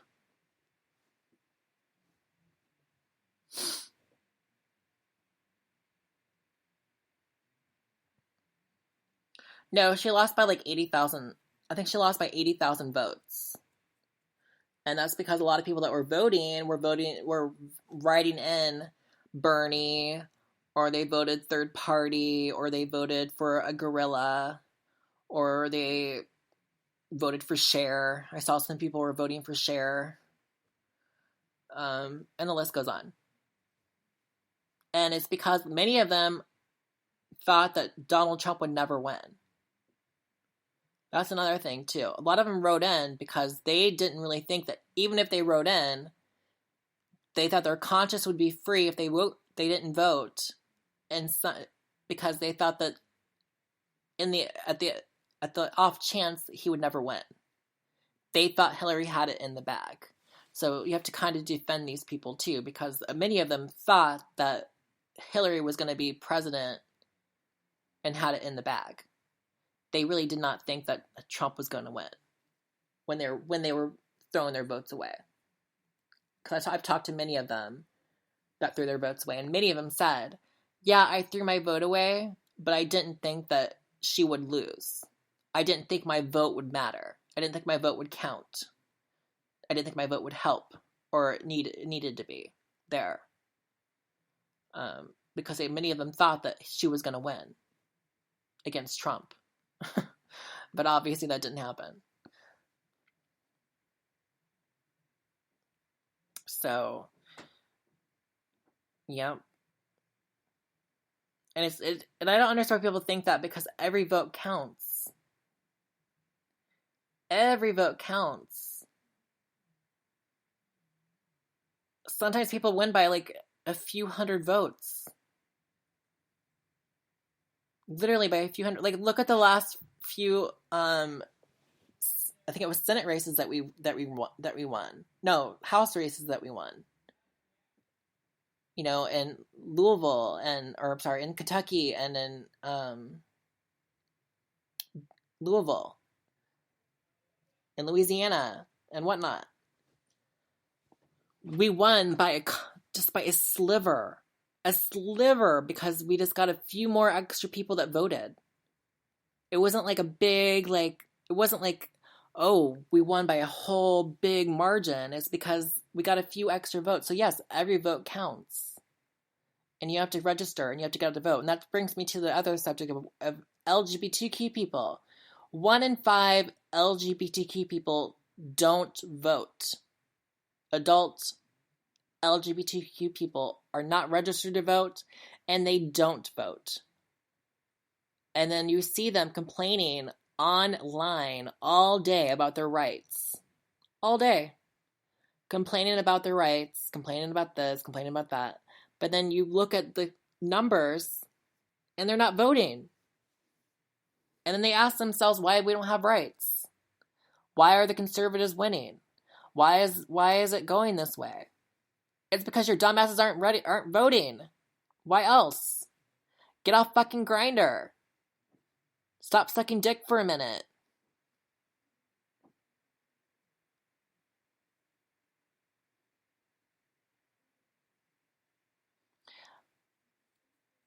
Yeah, I mean that was originally what it was meant for, but in the 1980s, like that was what it was meant for when it was first put together. Madeline, like, you know, the Electoral College, it was basically created so that the smaller states would get a say in the elections, but in the 1980s they put it back in. I think it was the 1980s. I can't remember. I have to look it up. But I believe it was the 1980s, and that was the reason they used the Electoral College, is because they wanted to make sure, because I think they got some crazy candidate or something. They wanted to ensure that we wouldn't get any kind of crazy candidates, that it would protect the American people from from someone crazy. I believe that's what I read somewhere. I can't remember. I'll have to look it up. Exactly. And and they keep on saying that they care. This is another thing, like about millennials. They say they care, these progressive leftists. We care about the climate. We care about people's rights. We care about poor people. But then you see um, all these like white people just throwing their votes away. White minority people. Because they have that privilege to. And that's what the real reason is. They're not feeling a lot of them don't feel discrimination in their everyday life. Like they claim they get online. And that's just reality. Most of the discrimination that people face is typically online. Especially trans people. A lot of trans people. Like myself, I don't deal with transphobia in my everyday life. Like I can go to the store, I can go get my nails done, I can go wherever I want to go, and nobody's like, "Ew, it's a tranny." Like I don't deal with that. Never dealt with that. I get my most of my abuse online. I'm not saying that it's everybody, but I'm saying a lot of trans women that are white have that same kind of experience, so they don't register to vote because they don't deal with actual trans discrimination. They don't feel it. You know, like my girlfriend, my daughter, one of my trans daughters, Carolyn. She's Republican. She's conservative. She's a Trump supporter. And I believe the reason she feels that way is because in her everyday life, she doesn't feel any kind of trans discrimination. Overall, she lives a pretty cis lifestyle.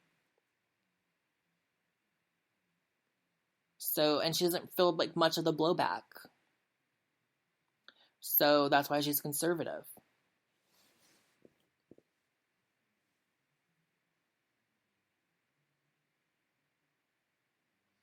Well, I just feel like because of the Electoral College, we have a government that doesn't represent the people.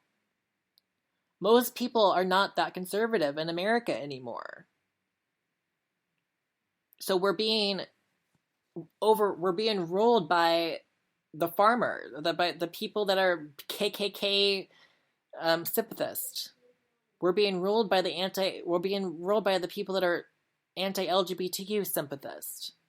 The Electoral College we're basically being ran by a government that doesn't represent the people, the majority of people.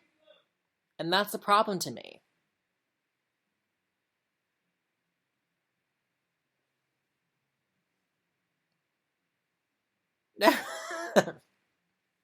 That's funny, Stu. I find that to be such an issue. I find it to be an issue that we have to take. That's another talking point I hate about the fucking media, too. Like, they're always saying, "Oh, we have to get the people that are white, that are upset. We have to listen to the angry white man." Why is the angry white man angry? I don't give a fuck why the angry white man's angry. Most of them are small dick motherfuckers that have an issue with everything. And they blame everything else for their fucking failures. It's that Mexican that took my job. It reminds me of the South Park. They took my job. That is the Trump supporter. Everyone else is a problem but themselves. Everyone else is a problem besides technology and animation and whatever.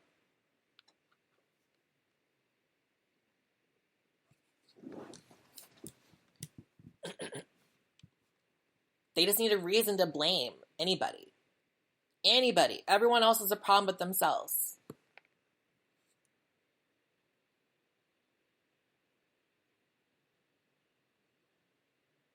But I don't believe that's true, Michael. Like, how can you say that New York and California would run the country?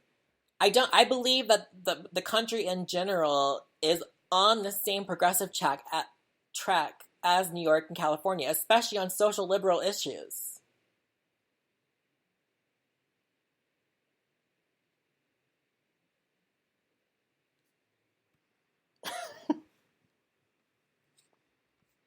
In general, I think people are more um, to the left than they are to the right in America. They may not be agree on health care, and they may not agree. Actually, if you look at the at Bernie's voting poll, a lot of conservatives actually like Bernie, which is kind of shocking to me. You see a lot of independents like Bernie. They like his Medicare for All plan. I actually see more. I actually see more moderate people have an issue with Bernie's plan than I do than I do the conservatives. Like a lot of them liked when Bernie came on to Fox News. Like he did really well on Fox News when he did his little debate on Fox News or whatever. A lot of people on Fox liked him.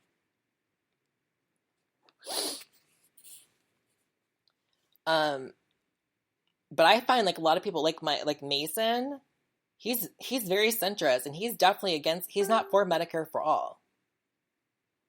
Um, he's not for a lot of Bernie's plans. He's a Biden guy. He's a centrist. He's definitely a centrist.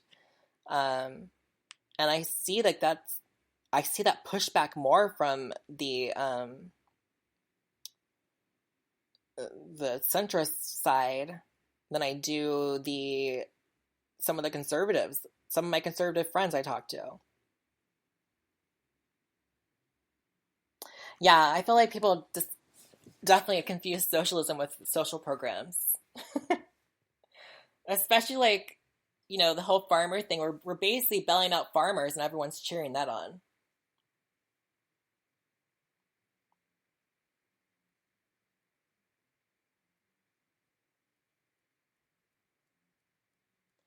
Well, my issue with the healthcare thing, I don't know how I feel about the Medicare for all because I just want universal health care. That's really what I want. I don't know why we have to have Medicare for all. I don't know why we have to do all this crap. I just want to be able to do what England does and what the Canada does and what France does and what Australia does and that's what that's what I think should happen. Universal health care and call it a day. Because if you look at it, you know, my insurance is through Mason's work, you know, and we have to pay a certain amount of money to be able to use that insurance. It doesn't, my benefits don't kick in until I spent a certain amount of money, um, which Bernie explains that wouldn't be as far as his bill goes, that there wouldn't be no need for that.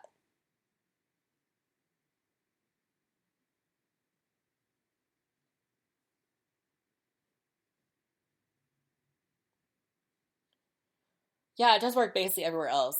But they always say it doesn't work for America because we're so big. We're bigger than the UK, and we're bigger than Canada, and we're bigger than Australia, and we're bigger than France. That's why it works for them. We're so much bigger. That's usually the excuse they come up with. That's why universal healthcare doesn't work here because we're a much larger country. That's usually what they say. That's usually their argument.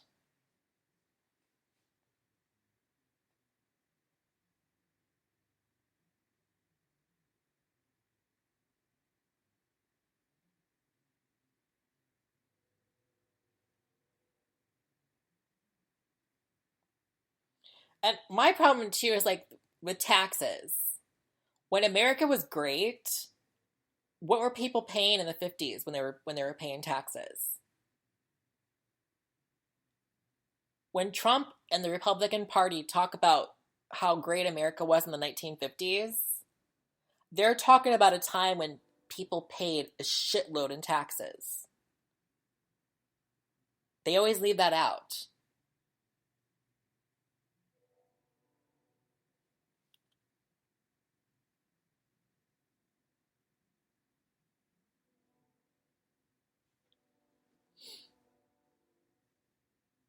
Yeah, but I'm talking about the UK. I'm talking about the UK and Canada and Australia, which are much, much larger than 7 million, like Norway and France. Yeah, the 1% was definitely paying more than their share back then. Like, no one talks about that. Like, the Republicans look back at the 1950s and whatnot, and they're like, that was the golden era of America in the 1950s. But in that golden era, people were paying so much in taxes. They were not paying what we pay now. They were not giving the rich tax cuts. We weren't saying to the rich, oh, you need more tax cuts. You need more tax cuts. We were saying, no, rich, you need to pay in more.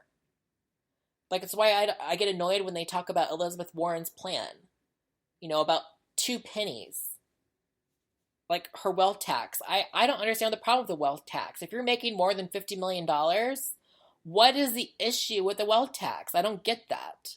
I don't understand why Amazon and GE and other big corporations like that, Apple and etc. Why do we give them that tax break where they don't have to pay anything in taxes? That's bullshit.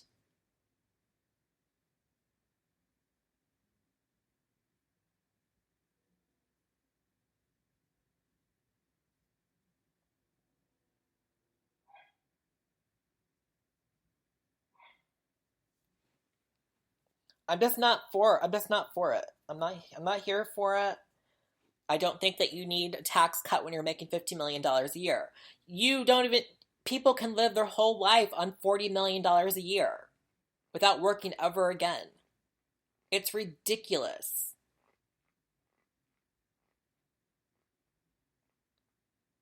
Somebody that's making $50 million a year does not deserve a tax cut.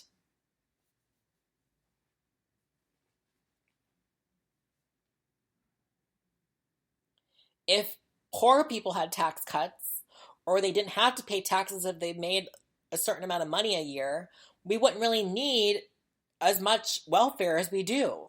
What Republicans complain about all day. That's the truth of the matter. If you make less than 50 grand a year and you didn't have to pay taxes on that money, you wouldn't really need things like social welfare as much.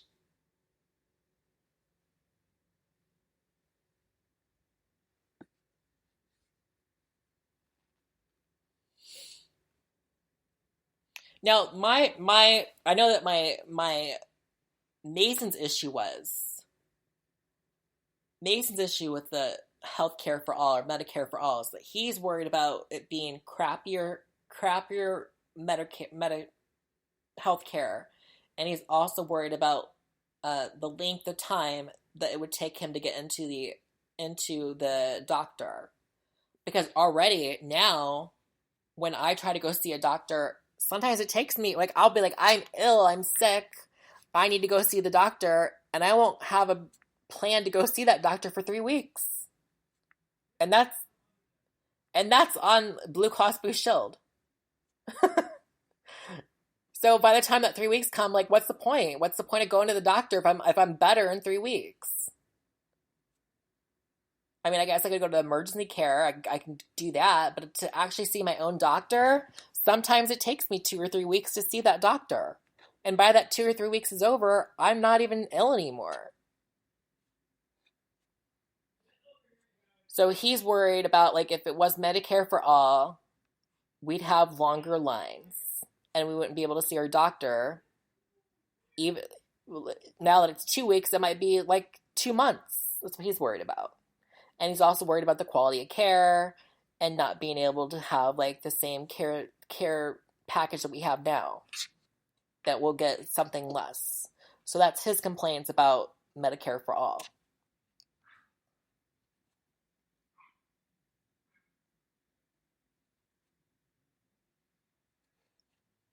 No, I'm not. I know.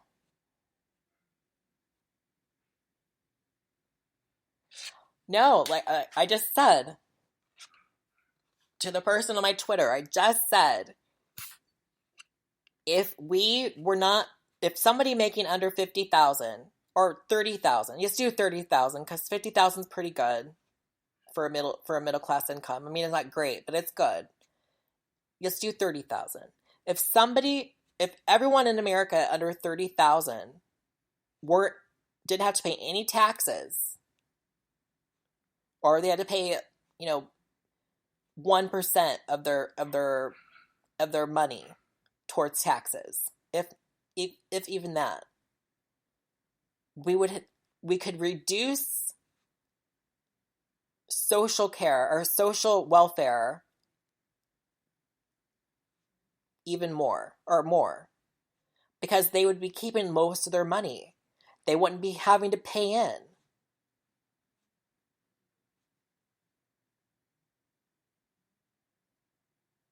I don't think that a secretary should be taxed more than her boss, than a CEO that's making making 200,000, 250,000 a year, if not more.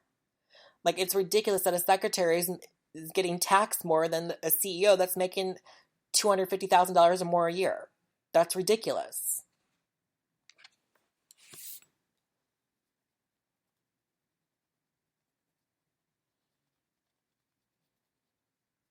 Like, you can compromise without punishing. You know what I mean? And I don't think that you're punishing people when they're making $50 million a year and you're asking them for 2 cents on the dollar. That to me is not punishment. Like, oh, maybe they won't get to be able to buy a yacht that year. Or maybe they'll have to buy less cars. Or maybe that they won't be able to do this, that, and the other. Ooh, big whoop-de-doo. Yay, save the planet. Less cars, less yachts. Like, I don't find that to be a sacrifice. I'm sorry. I also don't like the fact that you have Apple CEO and Facebook CEO and whoever talking about, oh, I give to charity. You give to charity that you want to give to. So a lot of people that need that money aren't seeing it. It's not being distributed to everybody. I have a big issue with that. Don't sit there and be like, oh, I give to this charity and that charity and this charity, when a lot of that charity money is not even used a lot of times.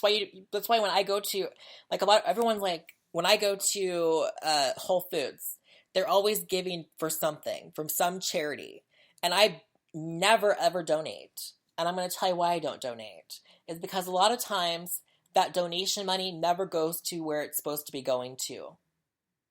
And that's just reality. If you look at the facts of a lot of charities, a lot of times most of that money goes to paying their employees, goes to paying for whatever, this, that, and the other, and it doesn't go to the actual people. It goes to keeping it up and running. So I don't, a lot of times, ever donate to charity. No.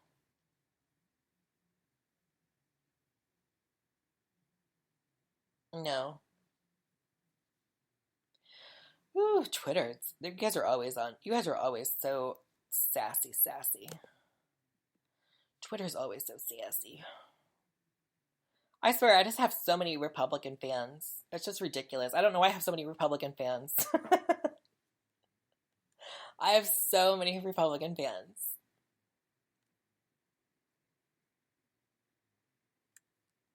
I don't get it. I just don't.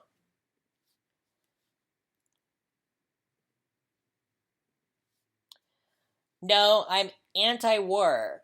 I think I care more about in my opinion, I come from, this is another thing. I'm tired of you conservatives telling me I'm un-American. I come from a military family.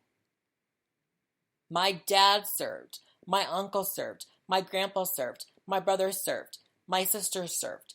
I come from a military family who are just as anti-war as I am.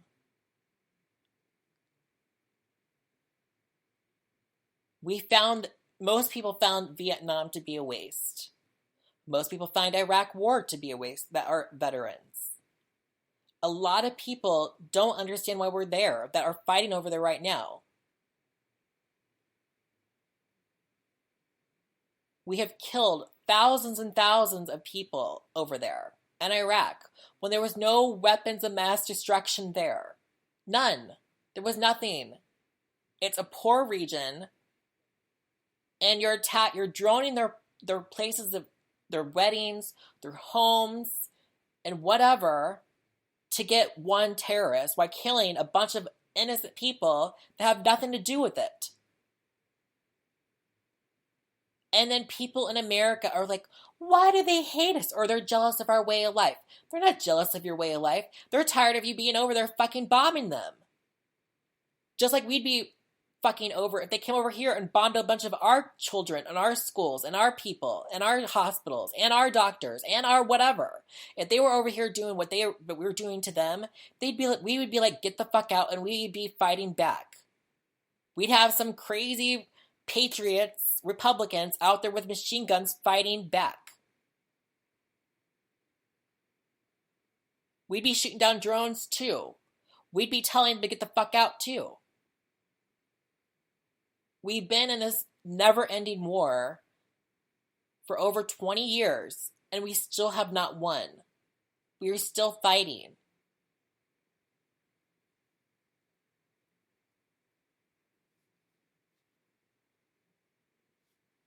So I just get tired of this whole stupid thing that you're un-American if you're anti-war. I am anti-war. I will continue being anti-war because I don't think that we have any business being over there. We can still fight ISIS without having a bunch of people over there. We can still fight ISIS without...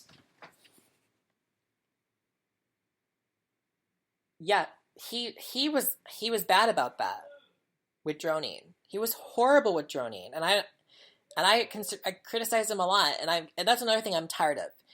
If you go back in time on my timeline when President Obama was president, you will see on my timeline I criticized Obama left and right about droning innocent people. I was pissed when he droned a wedding. Because there was one terrorist there that was suspected of terrorism. One man with 70 people there that weren't anywhere, that were just inviting him because he's Islamic, and a lot of times in Islamic culture, they see you as family. If you're Islamic, you are family, your sister, your brother. So they probably invited him because he was a family friend. Doesn't mean they approved of what he was doing. Doesn't mean anything. But we bombed them. And people were cheering it on that we bombed a wedding. Or we bombed a hospital. Or we bombed a neighborhood for one person. One person.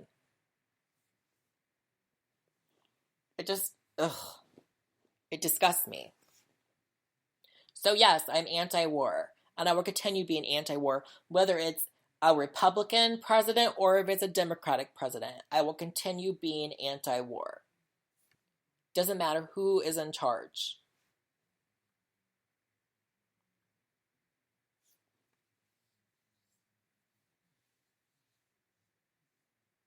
I am not up for these.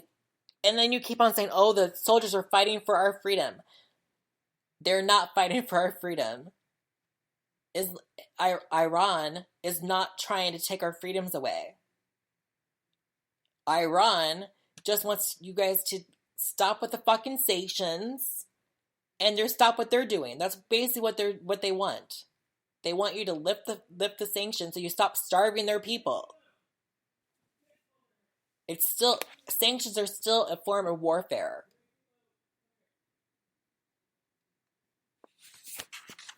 So no, I'm not for endless wars. And you can call me whatever you want. You can call me commie. You can call me whatever you've been calling me. And I completely supported, again, who I supported was Jane Fonda. Because I saw somebody was liking me on Instagram that I'm like Jane Fonda. And I agree with Jane Fonda. So you're probably gonna get pissed about that, which is fine, I don't care. I actually agree with Jane Fonda, what Jane Fonda did. Sorry. We do not deserve to be, we didn't ever needed to be, we didn't have to be in that area. It's just ridiculous. We are bred to love war in America. It's patriotic to do war. It's patriotic for this. It's patriotic for that. It's not patriotic. I think it's more patriotic to say stay at home. We have plenty of homeless people here at home that we need to help. We spend endless amounts of money on war that doesn't even go to our military. It goes to contractors.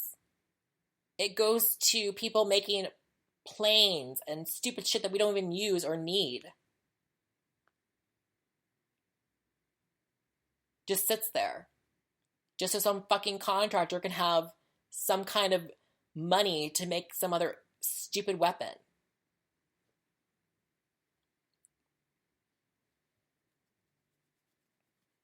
When that money could go to something else in America. Look how we spend more money than any other country in the world. We have 800 bases all over the world for whatever reason, for stupid reasons. We don't need to be there. We're like fucking nosy bastards. Just get the fuck out and get home. We have our own problems at home. And that's when I sound like a Trump supporter. Because that's what I thought Trump supporters were saying, that we need to worry about our own people, worry about whatever. And with that, I do agree. There's plenty of problems here at home that we need to be focused on. Literally $26 billion would make everybody in America not be homeless. And you still have a shitload of money left over in your war money. I mean, we went from 640 trillion for war, for our war budget, to I think it's 700 and something under Trump, because he wanted more and more, because we need to make everything more. Nobody, not even China, nobody spends as much money, Russia, etc. They don't spend as much money as we do on war. It's ridiculous.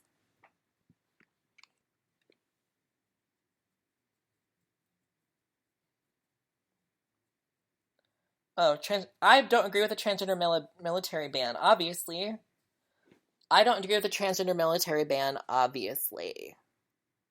We have been serving in some capacity in the war, either by being cooks, janitors, nurses, doctors, actually serving over, fighting on the front lines, and the list goes on. For years. And then Trump did a trans military ban. And then he argues that about trans medical, that the military shouldn't be covering trans medical. But in my opinion, we sure cover a lot for Viagra. Because, men's erections come first. Got to keep those erections up, boys, right? All war does is it makes us out to be bullies, in my opinion, a lot of times. especially this bullshit. We're trying to change regimes. We're trying to westernize the Middle East when they don't want to be westernized. The majority don't want to be westernized. They're not going to adopt our culture. Just like when many move over here every day, they move over here and they keep their same way of life that they lived over there. I actually lived next door to Islam people. He was actually the I think it's called Iham or the Imam. I think it's called the Imam. Sorry. Which means that he was the priest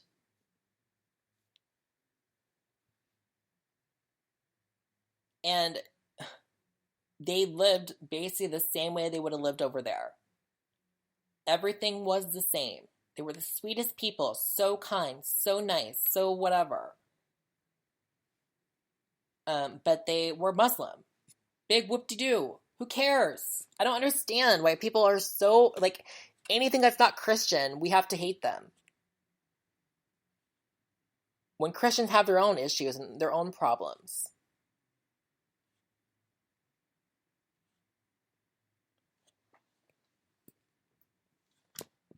The Imam, yes, the Imam. And they were so kind and so nice, and it's just ridiculous to me. Like and they were like Saudi Arabia and their billionaires are the ones that are funding ISIS. And we're still friends with ISIS. I'm sorry, still friends with Saudi Arabia. We're giving them money left and right, giving them like more guns and more whatever. We're helping Turkey take out Yemenis. We're doing all this crazy shit. It's ridiculous. Oh, I'm just so tired of war. Just so over it. All that good dick going to waste, right? Some of those guys were probably really hot and had big cocks and you took them out. What is Madeline and I gonna do? Ruining our trade. Ruining so many of our trade. And that goes to all administrations, not just to Republicans. That goes to Obama too.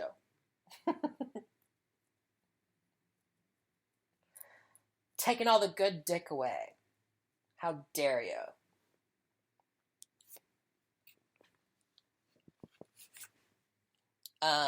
But yeah. I'm gonna say this again. I believe that we're going to look back at this in history, just like we look back at Vietnam. Most people look back at Vietnam and see it as a mistake. 40, 50 years later. They look at a lot of wars as mistakes. Oh, why were we even there when they look back? And I believe when we look back I believe that when people in future times look back at this period of time, back when Bush was president, back when, all this stuff was going on, they're going to be like, why the hell were we ever over in the Middle East? It was such a mistake. Why were we there? The same way that most people look at Vietnam now. When people were against the Vietnam War back in the day, oh my God, people would go crazy. They'd call you unpatriotic. You're against your country. They would actually beat people that were protesters. The list goes on. Yeah, they took all the good dick away. Damn wars. We need that good dick. Everyone needs some good dick in their life. We need the good cock.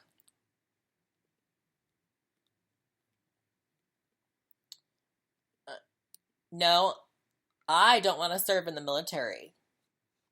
But I think if you're a trans person and do want to serve in the military, you should have that option. I'm just not that kind of girl. I'm not good. I would be, what's that movie with Goldie Hawn? I would be like Goldie Hawn in the military. Now, if you want me to shower with some military men, I could do that. I would shower with some military men. I would entertain like Marilyn Monroe. I could do that. I would entertain our boys. I'm down for that kind of military work. But no, shooting a gun, getting down on my knees in the dirt. I only do that for blowjobs. Sorry. Not for anything else. I have no interest in the war. I don't have any interest in helping the military industry complex. I have no interest in that. None. But if you do want to serve in the military, as a trans person, you should have that option, as any other American should have that option.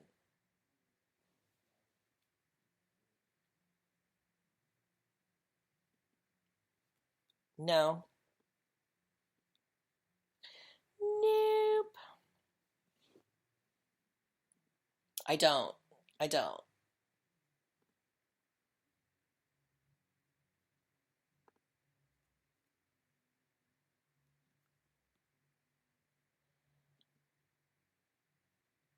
I would be horrible in the military. I'm not saying me to the Twitter user. I'm not saying I want to serve in the military. I just said that. I am not trying to serve in the military. I don't want to serve in the military. I don't want to be in the military. I don't want to do anything in the military. Like I said, the only thing I'd be good at is either entertaining the military men or taking showers with them. That's what I'd be good at. But shooting a gun and all that other crazy stuff, I have no interest in doing. But there are many trans women and men that want to do that. And all power to them. Not everyone's built for that or meant for that or whatever. I'm not meant for it. I'm too kind.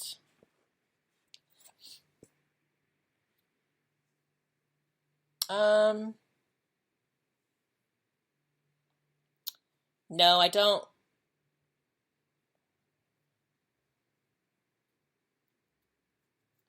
Yeah, I got so many military men as fans. I have so many. I'm not sure how they look on my OnlyFans though when they're overseas. Can you guys is anyone that follow me that's in the military right now that can, like, do you guys have internet over there? I didn't know you guys had internet over there.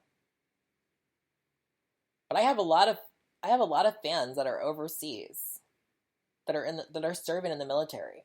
And they're my fans on OnlyFans and cam shows and whatever.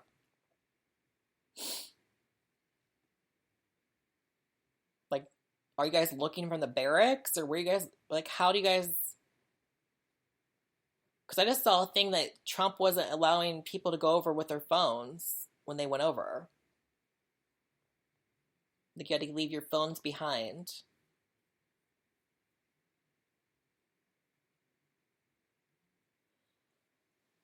The new recruits that he just sent over.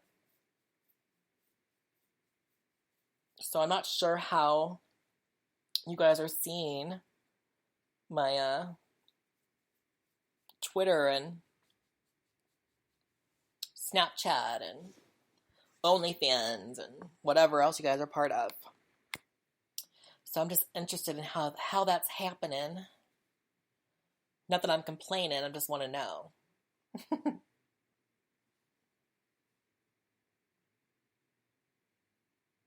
I've dated military men, yes.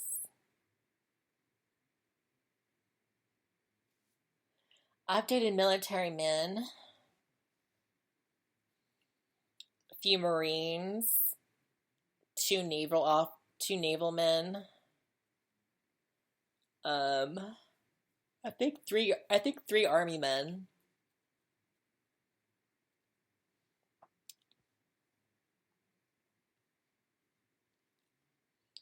think. I lost track. Sorry.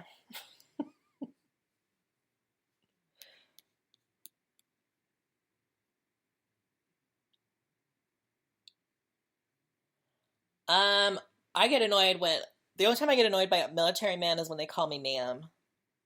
I don't like that. I know they're taught to say that. They're taught to speak that way, but I don't like that. Ma'am. Makes you sound old. You can cut that out. Stop it.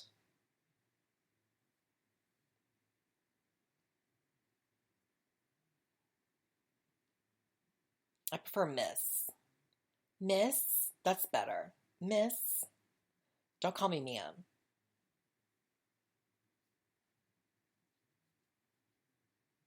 I know ma'am has just manners and it makes you sound like an old lady. Like, when I say ma'am, I say that to like an old lady. I either say madam when I speak to somebody like a woman that is, I say if I don't know them, I would say madam or I say miss. Or I say hey lady.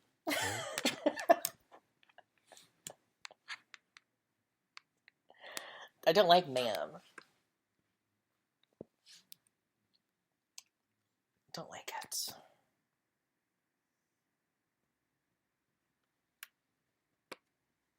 Yeah, that's why I complain with my southern men all the time.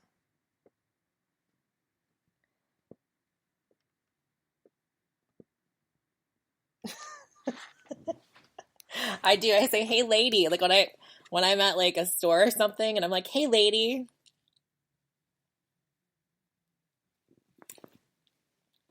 Excuse me, ma'am. I never say that. I never say that. I say, "Excuse me, miss," or "Excuse me, lady." That's what I say. I just feel like ma'am is so aging.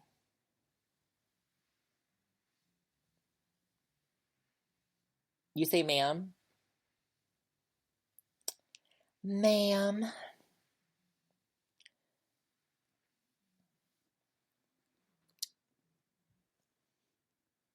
Um, I talked about non-binaries in my last one. I'm not going to talk about non-binaries today. You can listen to my podcast before and the radio show before this. I'm not going to talk about um non-binaries today. They have a whole radio show on them that you can listen to.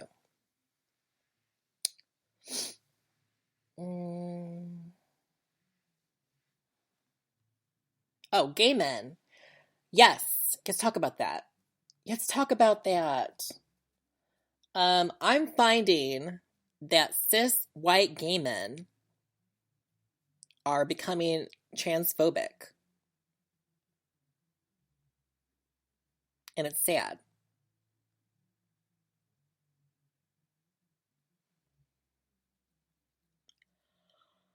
It is sad. But I think they have like the Blair White mentality. Throw the weirdos over the bus and they'll keep their privilege. And it's sad. That's just life, I guess. Minority after minority throwing each other over to get more rights.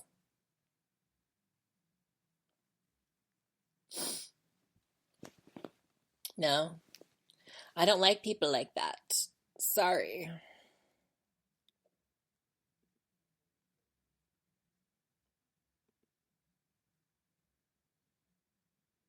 No, Elliot. I would never date somebody that didn't suck dick. I've said this many times. I have no interest in a man, none, that won't suck my dick and eat my ass.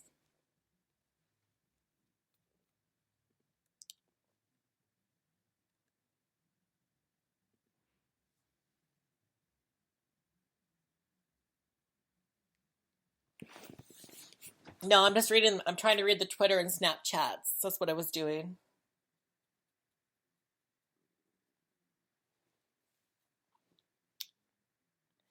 I did.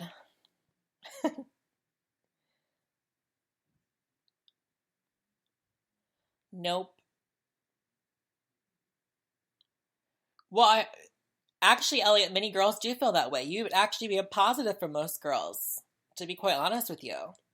Most trans girls would love you for that. I'm just not that type of girl. And, you know, I think a lot of girls would like the fact that you said that you're attracted to trans women, but you're not into their penis, so you don't do anything with their penis. And that's a lot of trans women would like that. I'm just not that. I'm personally am not like that. Um, for me, I enjoy sex. And for me to have sex and get enjoyment, you have to like play with my downstairs. Otherwise, I don't get enjoyment out of it. It's all one-sided. And I'm not okay with that. And possibly because I've been living as a trans since I was 12 to now what, 30, 37, I've become more comfortable with my body. When I was in my early 20s, I was a lot more dysphoric. And I wanted the surgeries and the downstairs surgery. And I don't want it now. I'm comfortable with who I am. I'm comfortable with my body. And I think porn helped with that greatly, actually. Made me accept my body more. But I'm a lot less dysphoric. But for me, I don't look at my penis as a penis. Like I don't label it a penis. I just look at it as a part of my body I can urinate with so I don't die, because if you can't urinate, you die. Um and I look at it as a part of my body I can come with. I can orgasm with. And I don't think there is anything to be ashamed of for that. That's all it's for. It's just a part of my body I can urinate with and orgasm with. I don't see what the big deal about it is. Who cares? It's not that big of a deal.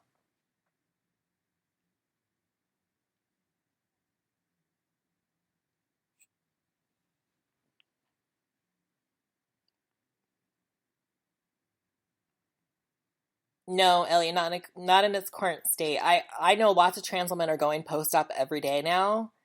But for me, it's just the surgery is just it's too risky. It's not something I'd want to do. Um, I've seen some of the results, some good results, obviously, some bad results, not so great results, and I'd be worried I'd be in the bad results because I've had some bad luck with surgeries, and I'm not willing to take that. I'm not willing to take that risk, especially when Dr. Meltzer, who's supposed to be one of the best at doing the surgery, told me there's a 50-50 chance it will turn out good, and there's a 50-50 chance that you'll ever be able to orgasm again. And to me, that's just too big of a risk. Because right now, I like orgasming, I like sex, and I'm not going to give that up. And that's just, sorry. How I feel.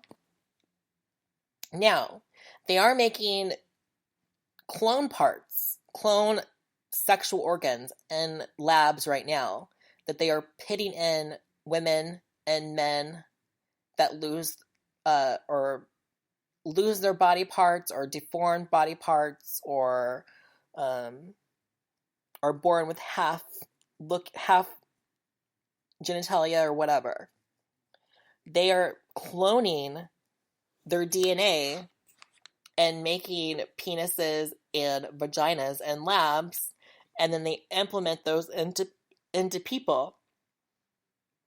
And they're supposed to be full functioning sexual organs. They are now talking about making that possible for either to pit into trans people or to make designer dicks and vaginas. You could possibly grow like a 10-inch penis in a lab and then put it on yourself, and then you have a 10-inch penis. that's what they're talking about in the future, in the next 10 years. Now, if they were able to do that, I might consider the SRS surgery or the GRS surgery. If they could put a real functioning vagina, and it looks authentic and it looks good and it works and all other good stuff, I might consider it then. However, at this time, because that's not possible, I'm not interested.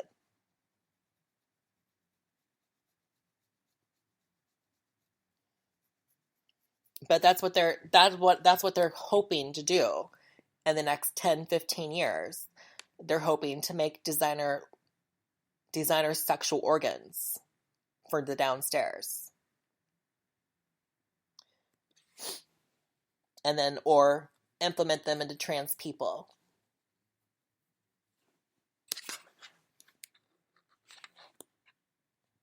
Which sounds good to me. But the problem is then all these men would probably be going out and getting 12-inch penises. And then you'd be like, fuck you, bitch. I'm not putting that in my ass. I don't understand why men need a 12-inch penis, but so many of them desire to have a 12-inch penis or a 10-inch penis. So many of them will tell you online that they're 10 inches. It's like, sweetie, you're not 10 inches. But they'll tell you they're 10 inches or 11 inches or 12 inches. But they're swear it up and down all day long. I have no interest in a man with an 11-inch penis. It would be fun to look at. It would be fun probably to like play with or suck on for a little bit. But as far as like a regular sexual partner, no. I have no interest. Sorry. I just don't.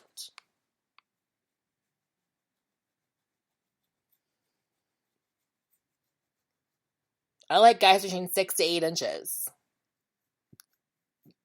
They're just fine for me.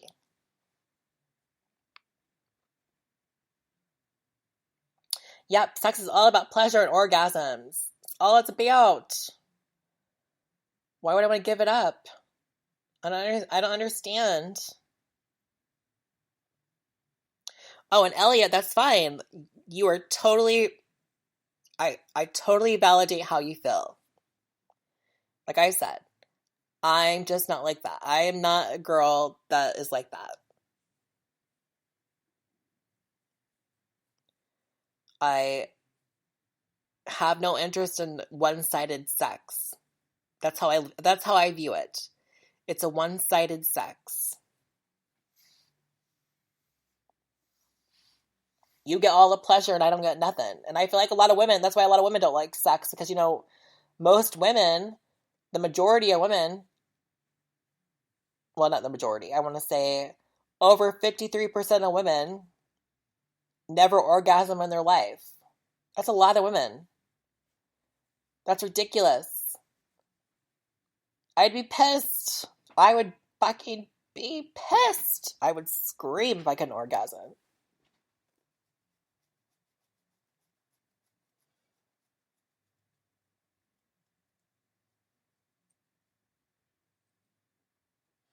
I don't think I'd ever want to put a 12-inch penis in my ass, to be honest with you, Madeline.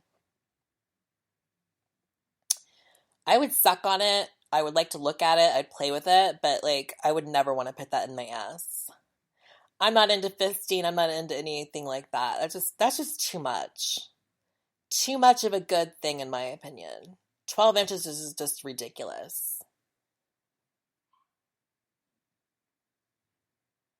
I'm just not interested in that.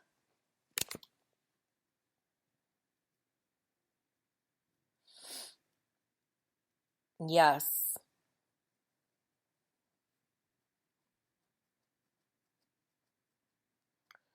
What do I think of Ben Shapiro? um,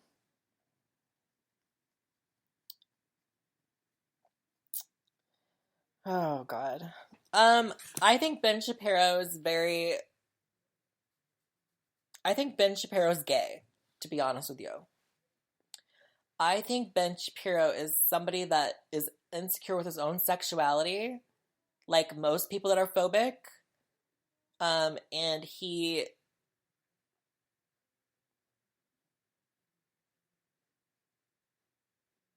has all these positions for that reason. Plus, it makes them a lot of money.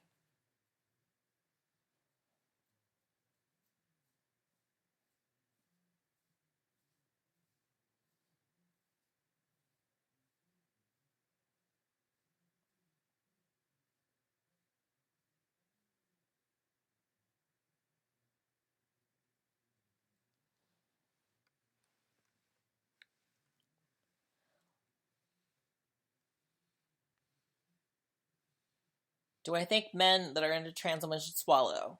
I think men that are into trans women should swallow. Yes, I do think you should swallow.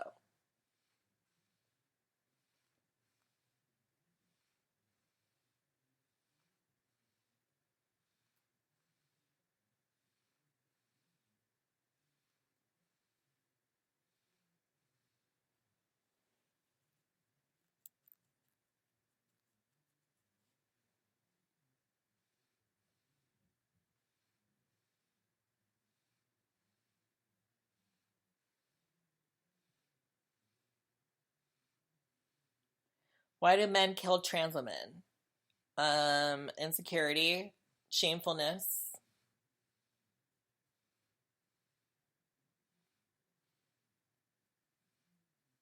Our society typically pushes anyone that's a little bit feminine.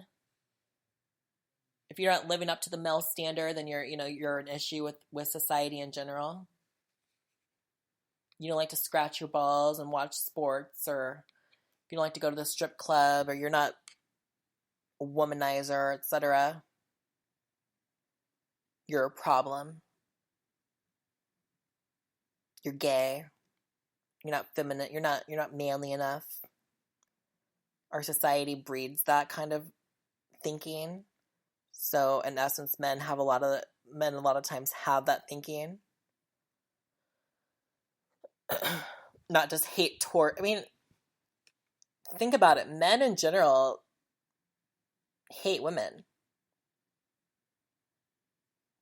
They love women for sex. They love women for attractionness. But in general, if a woman is strong, has an opinion, she's a problem. And that's for both sides. Not just I get tired of that Republican talking point. It's all Republican. Republican men are just the misogynist.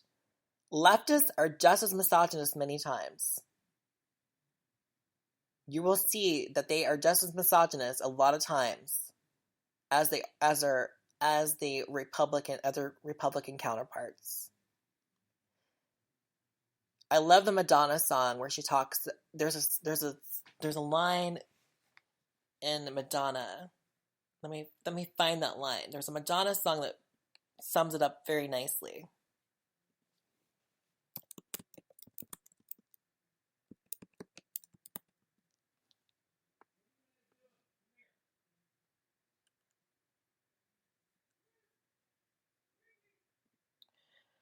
Okay, I'm going to read it to you. Girls can wear jeans and cut their hair short. Wear shirts and boots because it's okay to be a boy. But for a boy to look like a girl, it's degrading because you think that being a girl is degrading.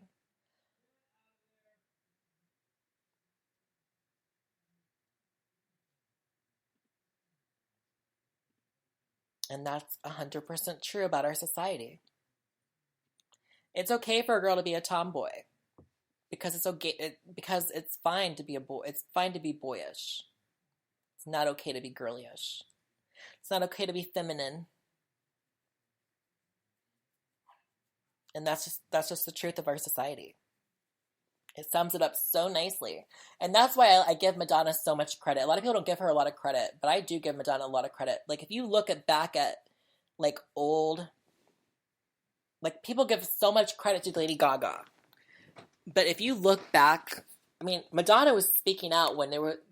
At a time when it wasn't accepted as it is now. Madonna was speaking out for the gays, or she was speaking out for HIV people. She was speaking out against mainstream media and challenging sexual talk on TV and things of that nature.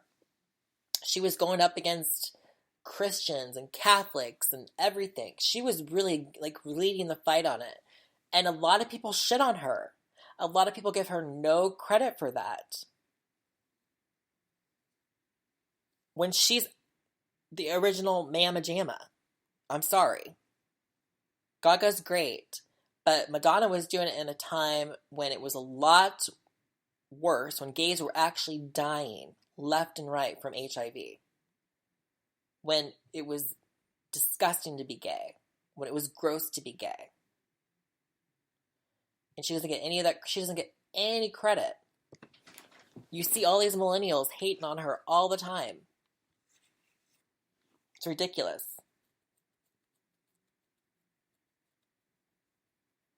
But I think that song sums it up nicely. She's always talking about like what it's like to be a woman. I love that about her. So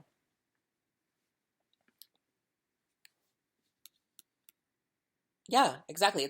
It's okay to be a boy, and so it's okay to be a boy in America. It is not okay to be girlyish in America. If you're a boy,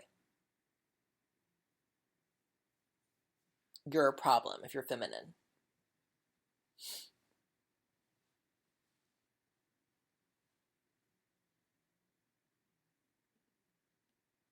Yep. True.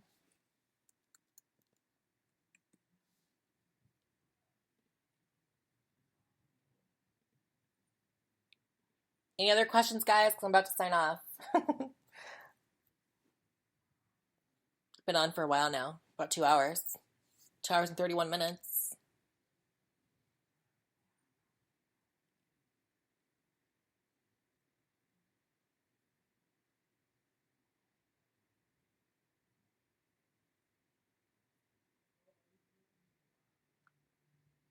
I believe in monogamy, and I also believe in non-monogamy. I believe in both. I believe it's a spectrum. Whatever you're okay with. I'm gonna start doing these every Monday, Madeline. I believe you. I don't believe anyone's relationship should be anybody else's business. You have to be okay with whatever you're okay with, whether it's an open relationship, it's a pansexual relationship, it's a monogamous relationship. If it's, he's cheating, but you're looking the other way. Every relationship is different. Everyone has different boundaries and different wants and different needs. So I believe in monogamy just as much as I believe in non-monogamy. I really believe in emotional monogamy. I believe that you can be 100% emotional monogamous versus being sexually monogamous. I believe that more so.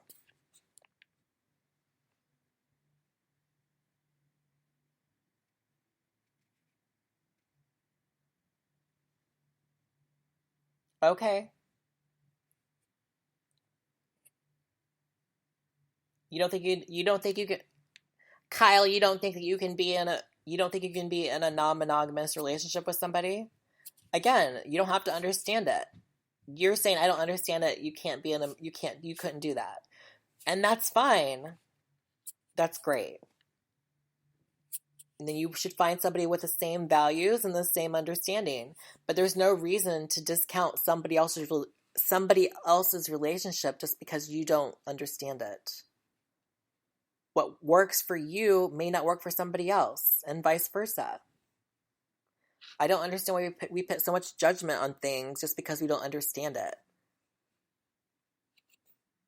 No one's asking you to live that way. Nobody's asking you to do that. But most people are already in a non-monogamous relationship without knowing it. That's the funny part. Most people are in an open relationship unknowingly. At least one side of it's open. they think they're monogamous, but their partner's out there cheating with whoever. So regardless, a lot of couples are already in an open relationship.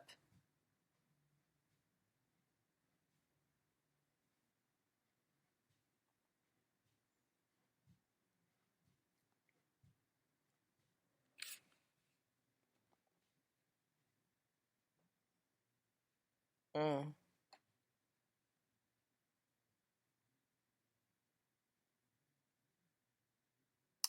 I think that a lot of trans women view any man that has dated, even if he's dated a transgender woman a long time, a lot of them will still feel that you're a trans chaser, no matter what.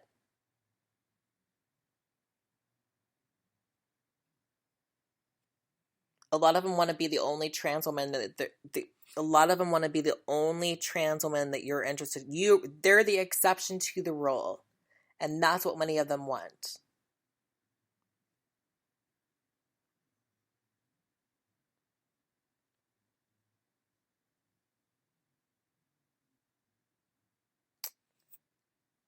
Yep. But I'll talk about that on my next episode. Just I'm going to talk about trans attraction again because I've done that on my YouTube videos. I'll delve more into that on my next episode. We're going to talk about trans attraction. We're going to talk about trans sex again. We're going to talk about dating. We're going to talk about the the positives and also the negatives of dating a trans person. Um, and so much more. So I'll delve more into that on the next one. But anyways, we've been talking a long time, and thank you guys for tuning in. And I will see you guys next Monday. And have a great night. Bye.